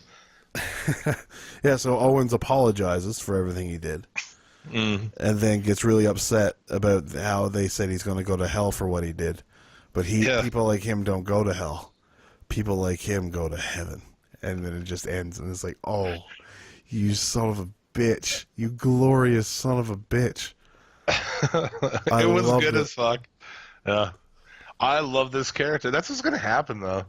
They better be careful, because they're going to end up making this guy like top face with this shit. Yeah. Yeah. Everybody wants to be Stone Cold. Kevin Owens could be Stone Cold. Yeah, right. Him kicking the shit out of Shane McMahon is awesome, so. Yeah. Mojo and your boy backstage. Mojo's sick and tired of losing. How did he become my boy? I don't know. I couldn't think of his name offhand, Zack Ryder. If they want to do things to change, or if they want things to change, they have to fucking do something drastic. Yeah, change Zack Ryder's something about him. Yeah. We've got to cut our dicks off, man. Are you circumcised? We got to No. do something drastic. You gotta get circumcised, bro. Get on my level. Yeah. Ziggles is out to his music. Why does he come out to his music first and I do don't a know. thing? Like, why not just do one of those first? Right? Just like do the Triple H thing or something first or whatever. Comes back out to the Triple H entrance, taking some shots at him, which is like, wow, that's ballsy. Yes. Yeah, this kind of. Took some personal shots at him, right? Yeah, he did. Yeah. It's same CM thing with Punk's Shawn fan. Michaels, too. Yeah, he comes back out as Shawn Michaels, which he's finally achieved what he's always wanted to do in the wrestling business, and Yeah. that's just be Shawn Michaels. The only thing he was missing was He that probably- lazy eye. Yeah, his dick was probably rock hard when he came out Oh, without a doubt. to that song. Like Conor and the fuck- McGregor. Yeah, exactly. Right. Oh fuck. Then he does How the DX fucked up one. is that, though, to be so fucking hyped up for something you get hurt on? Like, it's like, what the fuck? You're think so with into this fight, you're aroused. You don't think with Connor that's just like a fucking Intimidation That- factor? Let me that's poke just you a- with my hard dick? no, that it's just a fucking rib. Just That, take like, some oh, I'm gonna- Viagra. I'm gonna shove something in my fucking pants or something before I go out there. You know, or yeah, maybe that. I don't know. It is weird. It's weird to have a fucking bone dude, when you're face to face with combat, dude. Yeah, it's a strange cat, man. So what? Next week, he'll be interrupted by Rude and the I don't new know. face Rude, who's nothing, who will not be. You know, we talked about that. He had so many layers as a heel, and then he comes out as a face, and he's just face Bobby Roode. That's it. Yep, just happy to be here, man. Yeah, Happy to make don't this know. place some money. yeah, pretty silly. And then we have a main event. The Tamina has the jobber entrance, so everyone else gets entrances. I wonder who's going to eat the pin here. Yeah. No, we get Charlotte, Tamina, Naomi, and Becky. And I'm not gonna lie, this match meant nothing to me. Yeah, they all get to the ring just in time for it to go to commercial. Yeah, and then we go to commercial, and then we come back. We see a couple minutes. Yeah. My notes from there, after this goes directly to commercial, and then reading from my notes, I just don't care at all about this. Charlotte pins Tamina. Yeah, I didn't either. This match go fuck itself. Could give a fuck about any of it. Who wins, who takes on anybody, don't care. No, me I neither. just don't care. Yeah. And That's SmackDown. and the 205 Live, the only thing I heard about it, because, I mean, come on, I'm not going to watch it, was that the crowd was cheering Neville over Enzo. Yes, I heard about that as well. So you So know that's what's gonna lovely. happen. Yeah. Good stuff there. I don't know. Pretty mediocre all week. I got through Monday and Tuesday, and I still had no matches for my top 5. I was like, oh, here we go. Yeah, it's like the usual. So on Wednesday, I went to NXT searching for top 5 matches.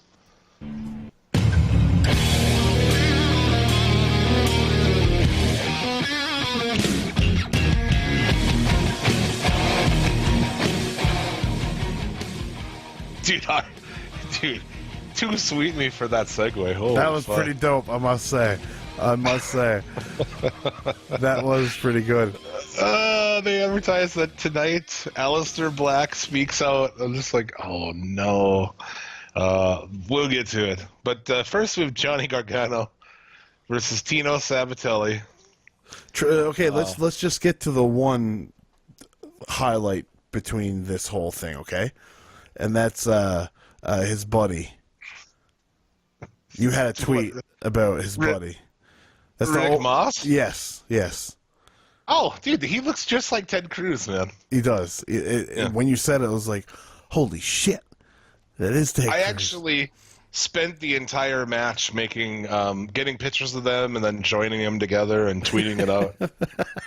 That's seriously how I spent the whole match. But Sabatelli comes out, with his boyfriend, who, again, same as last week.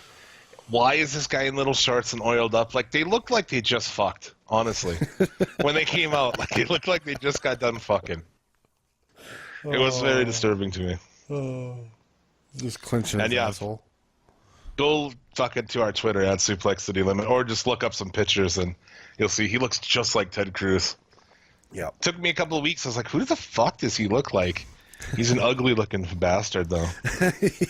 Yeah, with his Chuck Palumbo hair. Yeah, fucking Chuck Palumbo hair. No shit, dude. Well, fucking, he doesn't look like fucking Ted Cruz with with a fucking wig on. Honestly, though, he kind of looks like if Sean O'Hare and Chuck Palumbo fucked and had a kid, it would have been Riddick Moss. And Ted Cruz was like, an uncle. It would have looked like what the kid would have been like when they fucked, not if they fucked. Yeah. Yes, exactly. If one was able to get the other one pregnant at the time that they fucked. This would have been the byproduct of said. Yeah. Roderick Strong in Regal's office wants a title shot. He gets that shot in 2 weeks against McIntyre. For as much hype as there was and everything behind like older title matches in this company, like we're really at Roderick Strong and Drew McIntyre. Wow, I don't know. Yeah, it'll be a good match, I'm sure. It'll be a great match. But I just felt like always with Strong, it's just like, I don't know, just nothing doesn't do much for me. No. Great in the ring, but his personality is so like Chad. Chad. Yeah, he's a Chad.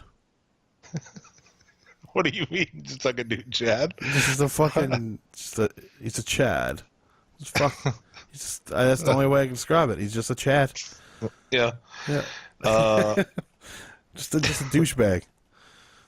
Speaking of douchebags, DeVille cuts a promo about going for the belt. Yeah. DeVille, that's that MMA chick, right? Yeah, I don't remember her first name. I just have DeVille here. I don't recall this ever happening, honestly. No, just like a quick little thing, little video. They do that throughout the show. They'd have like women from the from the thing talking. We have Lacey Evans and Bianca Belair. Belair takes the win in this. I think she has something, man. Yeah, she that 450 was nice that she did in the Mae Young Classic. I like the hair whip gimmick. I think you give her some time and she'll be pretty good. Yeah, she looks like Blaze from American Gladiators. Yeah, you've said that, yeah. On the other side of that coin, I fucking hate this Evans chick. I would say I'd release her, but technically I would have never signed her, so. I fucking hate it. I hate everything about it. It's like, that's just like a big fuck you. I wouldn't fire you. I would never hire you to begin with. Exactly. The fucking cunt. Aleister Black, dude. He does the entrance in the suit, which I hated. Then he comes up, from the, I don't know, whatever you want to call that thing. He raises up from the floor, but in a suit, and I'm just like, oh, that's weird. Yeah. No, I can see that. There's some things about the presentation that I didn't like. And here he is, man, in the ring, in the suit. At least they had him take the jacket off and roll his sleeves up. That was an attempt at making it kind of cool. But he just cut a WWE promo. Like, if you looked up in the dictionary, like, WWE promo, it was like this. Yeah. Yeah. Tell us your life story in a sentence. And I just thought it was more than one. It was like fucking 4 sentences. It was more than that. Well, I just felt like if it was a proper English sentence, it would have just been a sentence instead of just, because it's basically just bullet points. Yeah. But you know what I'm saying? Like, we from go with this guy, we're like, oh, never put him in the ring, never have him do promos. And here they are. And he's interrupted by Velveteen Dream. Somebody had said, I think in the group, we were talking about it because kind of got a lot of discussion. It's like, he should have went to talk and then been interrupted by Velveteen Dream. Yes. No, I agree. I agree completely. He shouldn't have never said a word. Yeah. Which, like, still Velveteen Dream, that name's not going to last. Like, Vince is going to see that and be like, that's way too many words for him. Forget the fact that he should be like, something else, the Velveteen Dream, Yeah, or the Velveteen Dream, blah, blah, blah, The Velveteen Dream, Patrick Clark. Right? Yeah, even that. Patty C. What did you think of this whole thing? Because I know we were kind of disagreeing on the whole thing. Well, like, I don't agree with the whole promo bit. I agree with you completely on that. He shouldn't have ever cut a promo. But when Patrick Clark, when he sat down and just disrespected Patrick Clark like that, right? And Patrick Clark decided to get down and almost like toy with maybe giving him a kiss, but then backing away. Dude, I thought that was brilliant. He done that brilliantly. It got a big pop out of me. And I was like, oh, fuck. The crowd reacted too, like, holy fuck, you know? Yeah. Yeah, I just thought it was done really well. And just like his whole mannerisms when he's on the ground and like rolling around, it's like really uneasy to watch because it's so, I don't know, sexualized, I guess. Yeah, it's just weird to me that, like, they'll do things with some guys they'll let just be static, don't talk, nothing to them characters. But then, like, the guys who that should be, you know, like, this guy should never talk. He should never be doing any of this stuff. But I agree. I mean, it's an interesting deal. They're just trying to keep him away from the belt, I guess. I don't know. Yeah. And just, you know, they're trying to get Patrick Clark going, too. And a match with Aleister Black, or a program with Aleister Black, could really do him some help. We'll see, man. I just don't know if that's a viable wrestling character in this era in that company. You know, I haven't really liked anything else he's done except for this. You know Patrick what I mean? Clark? Well, no, the Velveteen Dream stuff. Oh, yeah. I mean, he's kind of a gayish version, you know, Prince, sort of a little Rick James, but mostly Prince. Yeah, I mean, I've his never finisher, really gotten it. You know, his finisher is the Purple Rainmaker clothesline off the top. I mean, that's when you told me that changed my whole view of the guy. You know, I was like, I like this guy so much more now. Yeah, no, I agree. But I don't know. It's just like his character, like his other promos, they're always just like, I don't give a shit. But this one here, I thought was pretty good. It'll be interesting to see where it goes. We'll see, you know, if this guy can work. I just actually like Black. You know, I don't like many people in the company. They ruin them all for me. So he's like one of the dudes I actually do like. So yeah, no, I don't think don't fuck this up. I don't think they'll, you know, get him to talk much anymore. I really don't. It wasn't that good. No, they had a Dakota Kai backstage promo as well. Yeah, she wants the belt. Whoop-de-doo. Yeah, exactly. No Way Jose, Lars Sullivan. Again, whoop-de-doo. Yeah. Sullivan gets the win using the diving headbutt because the lives of people who do that move regularly haven't been negatively impacted at all. At all. Never. Never happened, Jim. I don't know what you're talking about. Nobody won the Royal Rumble in 2004. I think of 3 fucking people off the top of my head, right? I think of Benoit, Bigelow, and Bryan. Yeah. It's Tomoaki Hanma. Dead and fucking hurt. What now? Hanma did it. He got paralyzed, or he broke his neck. But he's not doing that move, though. But so it kind of don't count. Whatever. Tyler, yeah, maybe we talk about Mustache Mountain. Why don't they just call him that? I don't know. Yeah, no, that should be their name. Took on Kyle O'Reilly, Bobby Fish with Adam Cole. And I loved it, too. They announced it with, you know, joined along with Adam Cole in the crowd, just the baby. Baby, yeah. And you just see a smirk on his face, like, yes. Yeah, exactly. I thought it was a pretty good match, though. Late in the match, Cole takes out Bate with a super kick. Fish pins 7 as they celebrate. McIntyre's out. They hit the ring. They bail, and as they're backing away, Sanity show up behind them. And we get a brawl, so... I actually enjoyed this match a lot. As you said, it's top 5. And I'm interested to see, you know, where all this shit goes. Yeah, it's the first match that I watched this week that I said, oh, okay, that's the top 5. Yeah, that's true. Same here. That was the first match to put on my top 5. By the time Wednesday is over, we've got a most of the contenders right there because most of the good wrestling is on Wednesday. Yeah, pretty much. You know, some weeks I'll have things on my top 5 and they get pushed off. This week, this was the first thing on, and not a lot happened to take it off. So that's NXT. Their next takeover is San Antonio. Yeah, which would be Survivor Series weekend, wouldn't it? Yeah, where they'll be having a women's title match there with, I don't know, what's they going haven't on? set it up. Kairi Sane is in the match, but I don't know what else is going on. It could be a multi-women match for all I know. Why haven't we seen her? Why haven't they taken advantage of this whole thing and have her in some matches or something? Well, I'm pretty sure that they still these tapings have already happened, haven't they? Like these tapings were before. Yeah, I suppose finals. that's probably the case. I suppose she'll be starting to make a debut this week. Somebody asked, I forget who. Shout out to you, good sir, if you're listening. He suggested he asked us how we would feel about Kairi Sane being managed by Tugboat. She comes out on his shoulders. I said only if we get a fucking mixed tag blow-off match. So. Oh man, like if she came out on Tugboat's shoulders, just like a little kid, and he walked her down to the ring, motherfucker, yes. She's sitting on his shoulder, spinning the wheel and shit. And he does They both do the toot. Yeah. She's just on top with her elbow out, just looking. Like, yeah, it would be fucking dope. I would. Maybe if when they come out, she actually has one of those old extendable fucking viewing things, you know? And she's like looking ahead from up there on top. That would be great. She reacts to the ring as if she were seeing land. Oh, Kaito! Oh, god damn it. Shit don't write itself, man. This is great. You can send that check to fucking Suplex City Limits. Cha-ching. So that was your NXT for the week. Talk about Lucha Underground. Lucha!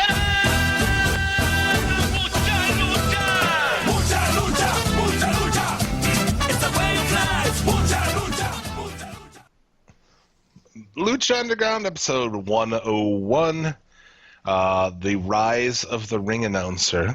Yes. Interestingly, so I went online to look up the name of the episode because I missed it in the beginning. And I saw the film date for this. This was filmed in June of 2016, dude. Wow. Holy fuck, huh? That is crazy. It's like over a year old. Yeah. That's crazy shit. We open with Phoenix and Melissa Santos wrestling around in a ring in preparation for their match tonight. At some point, she like gets him down and she straddled him, and I was just like, dude, I got a chub from that. That dude had to be full on, man. Oh, easily. Is Melissa Santos one of the best looking women in wrestling? Oh, Jesus Christ, Jim. She's unbelievable. Like, I don't even know what it is about her that is so attractive. The face, I guess. It's I don't know. everything. Yeah, she is fucking smoking hot. More on that later in the show here. Yes. So, Famous B is your ring announcer tonight, which is awesome. I enjoyed his ring announcing duties. With his broken arm. Yeah. He's in the ring. He announces Dante Fox and Tejano for a match while Killshot sits in the sniper position above. This was a pretty fucking good match. There's a super stiff Tiger backbreaker in there. That was like, made me go like, holy fuck. Really intense, but the ending of this, Famous B gets on the mic saying that Tejano won, but it's only a 2 count, so distraction roll up, Dante Fox gets the win as Killshot looks on. Leave it up to Lucha Underground to have a announcer in for a night and just ruin the match. Yeah. Tejano is about to kill Famous B when Dario saves him. Says next week there'll be a match with Famous B and Tejano. And it's fucking great, too, because Famous B's like, I still have a broken arm, obviously. To which Dario says it'll be a handicap match then. It's fucking awesome. Yeah. If Famous B wins, Tejano will be his client. So, good luck on that. I don't know. Yeah, exactly. And I love it, too. Brenda was ringside with her broken arm as well. Fucking good. It's all around good segment, is... I don't know. Yeah. There was just something missing because every match here could have been considered for a top 5, in my opinion. They were all on my top 5 at some point. Yeah, I can see that. In Dario's office, Son of Havoc puts his medallion into the Gift of the Gods belt, runs into Pentagon on his way out, and how cool is fucking Pentagon on this show? Puts his medallion in, says he's going to break everyone's arm in the match. Fucking awesome. Yeah, Cueto then calls the medics and said they need to be ready for the main event. I didn't catch that, but that's No? awesome. Oh, man, it was great. We get Marty the Moth Martinez and Mariposa taking on Phoenix and Melissa Santos. This one, like as we said earlier, was in our top 5 for quite a while. I could put this in my top 6 match for the week. Yes, because they made her look like $1 million. She looks crazy hot in this ring gear, dude. yeah, with the whole reveal and everything. I hate to like reduce, our show to like shit like that, but we have dicks, and this chick's fucking hot, dude. But like, nonetheless, though, hotness aside, she might not be a good wrestler, but the way they shot it and the way they put this match together made her look great. They're so good at that shit, man. Yeah. The company's so good at that. The match starts off Mariposa and Phoenix, which I kind of almost forgot, that wrestling in this company is, goes cross-gender. Yeah. I don't know, for some reason I was thinking like the men would start or the women, so that's pretty cool.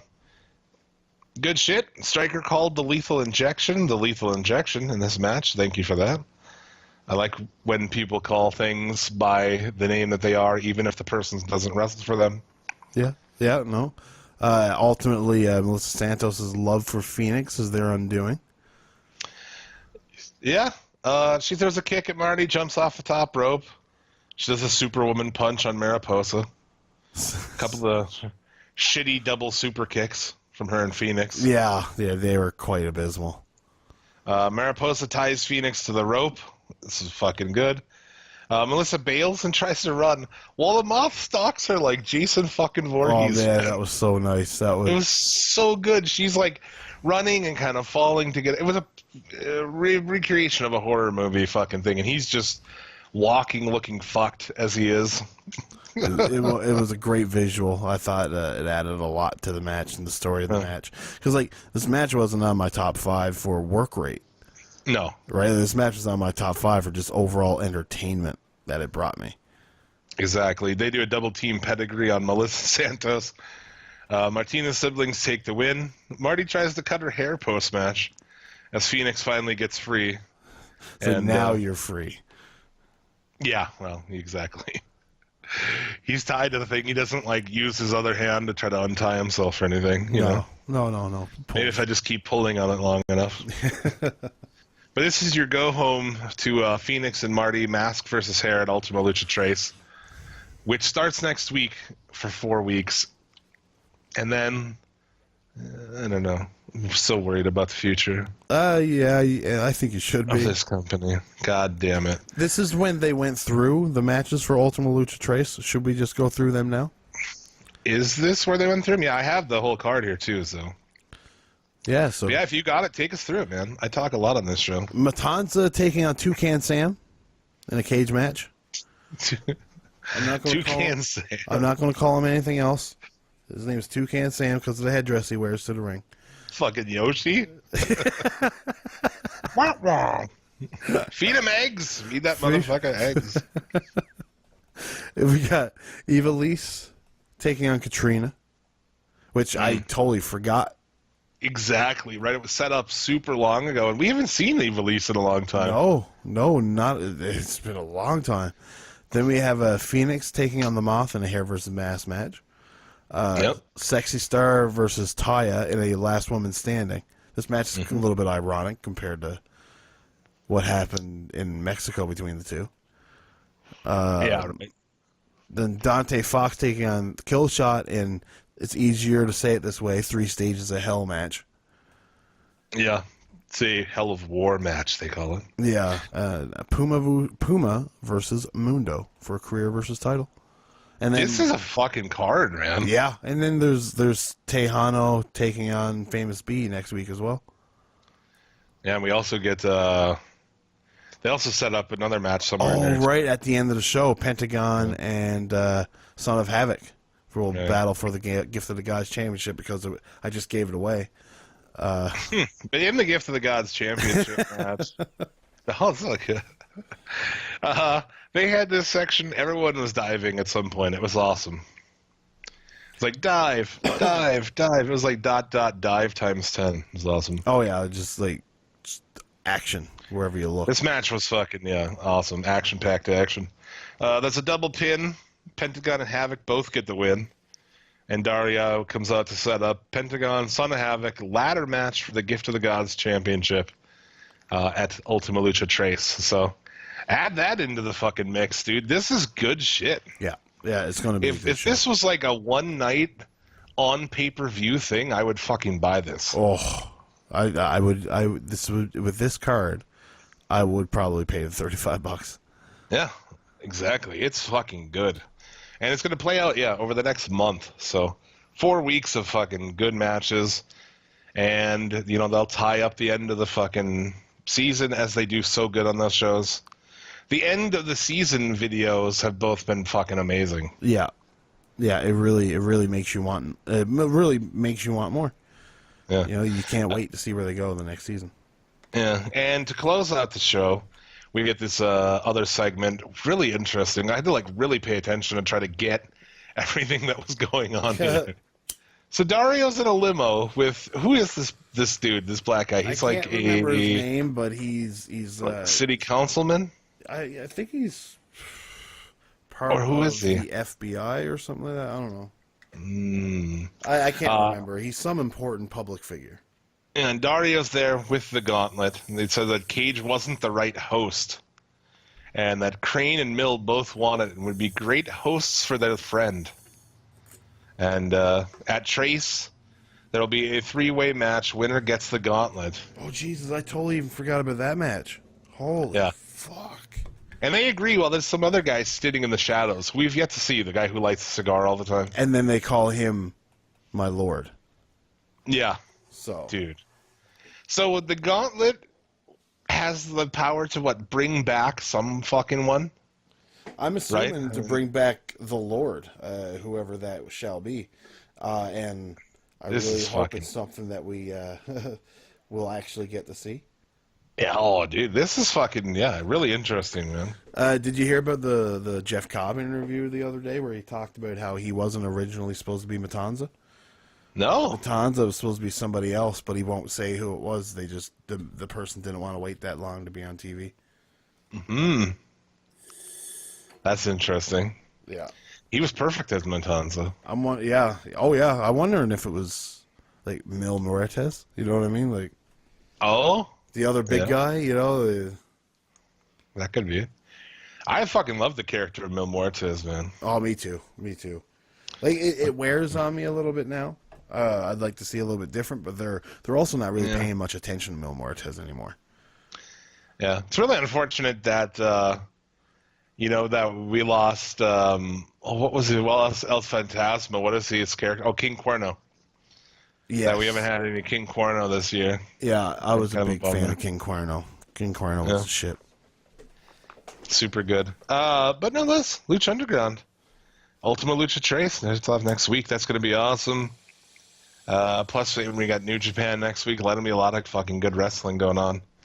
Yeah, it's nice for a change because Jesus, we haven't had much to really rave about there for a lot of weeks. I'm really rambling on. It's all good, dude. What is coming up on the fucking Federation this week? The Federation is oh boy, what is it? I don't know. Some ROH show. I haven't watched it yet. Way to really sell it, man. I know, right? There's a lot of good matches on it, though. I can't even remember what they are now, but Empire's no, I don't know. Some show from November of 2003. Continuing on that timeline. Lovely checking with that. The Fudge Brothers will be breaking that shit down. What else we got here, man? That about it. Yeah, no. Got yeah. some shout outs to our friends in podcasting, Wrestling Soup. Of course, check out the Federation. Sat Pod, The Strap, Shooting the Shiznit, Out of the Van, Monday Night Snore. On YouTube, check out Rock Reviews, Wrestling Shorts. And wanted to get my list up here for the shout outs for Twitter. You go to Twitter and tweet out our pinned episode, and we'll give you a shout out on the show. So we have, at least for now, until it gets to be like absurd, then, you know, what am I going to do? No, Jim, you can't go back now. We should have music under this, really. There should be Hold some on, no. fucking. I'll get some. Or will it cut me out while I'm talking? I don't know. We'll see. I'll do it low. But just ramble on about something else here now. Ramble on. Ramble on. Yeah, I might give you something gay. I don't know. Well, all right. I don't know what to talk about. Well, I mean, say something. Jesus. We're doing a fucking show here. Yeah. I mean, like you do this all the time. Yeah, you make it seem like I talk for a living or something. Well, okay. Well, I mean, you don't have to. I don't even know. Oh, what the fuck? Why? I can't even hear it. I can, but why? I don't know. I said I'll give you something gay. Okay. That's so weird. Shout outs to Lahar the Creator.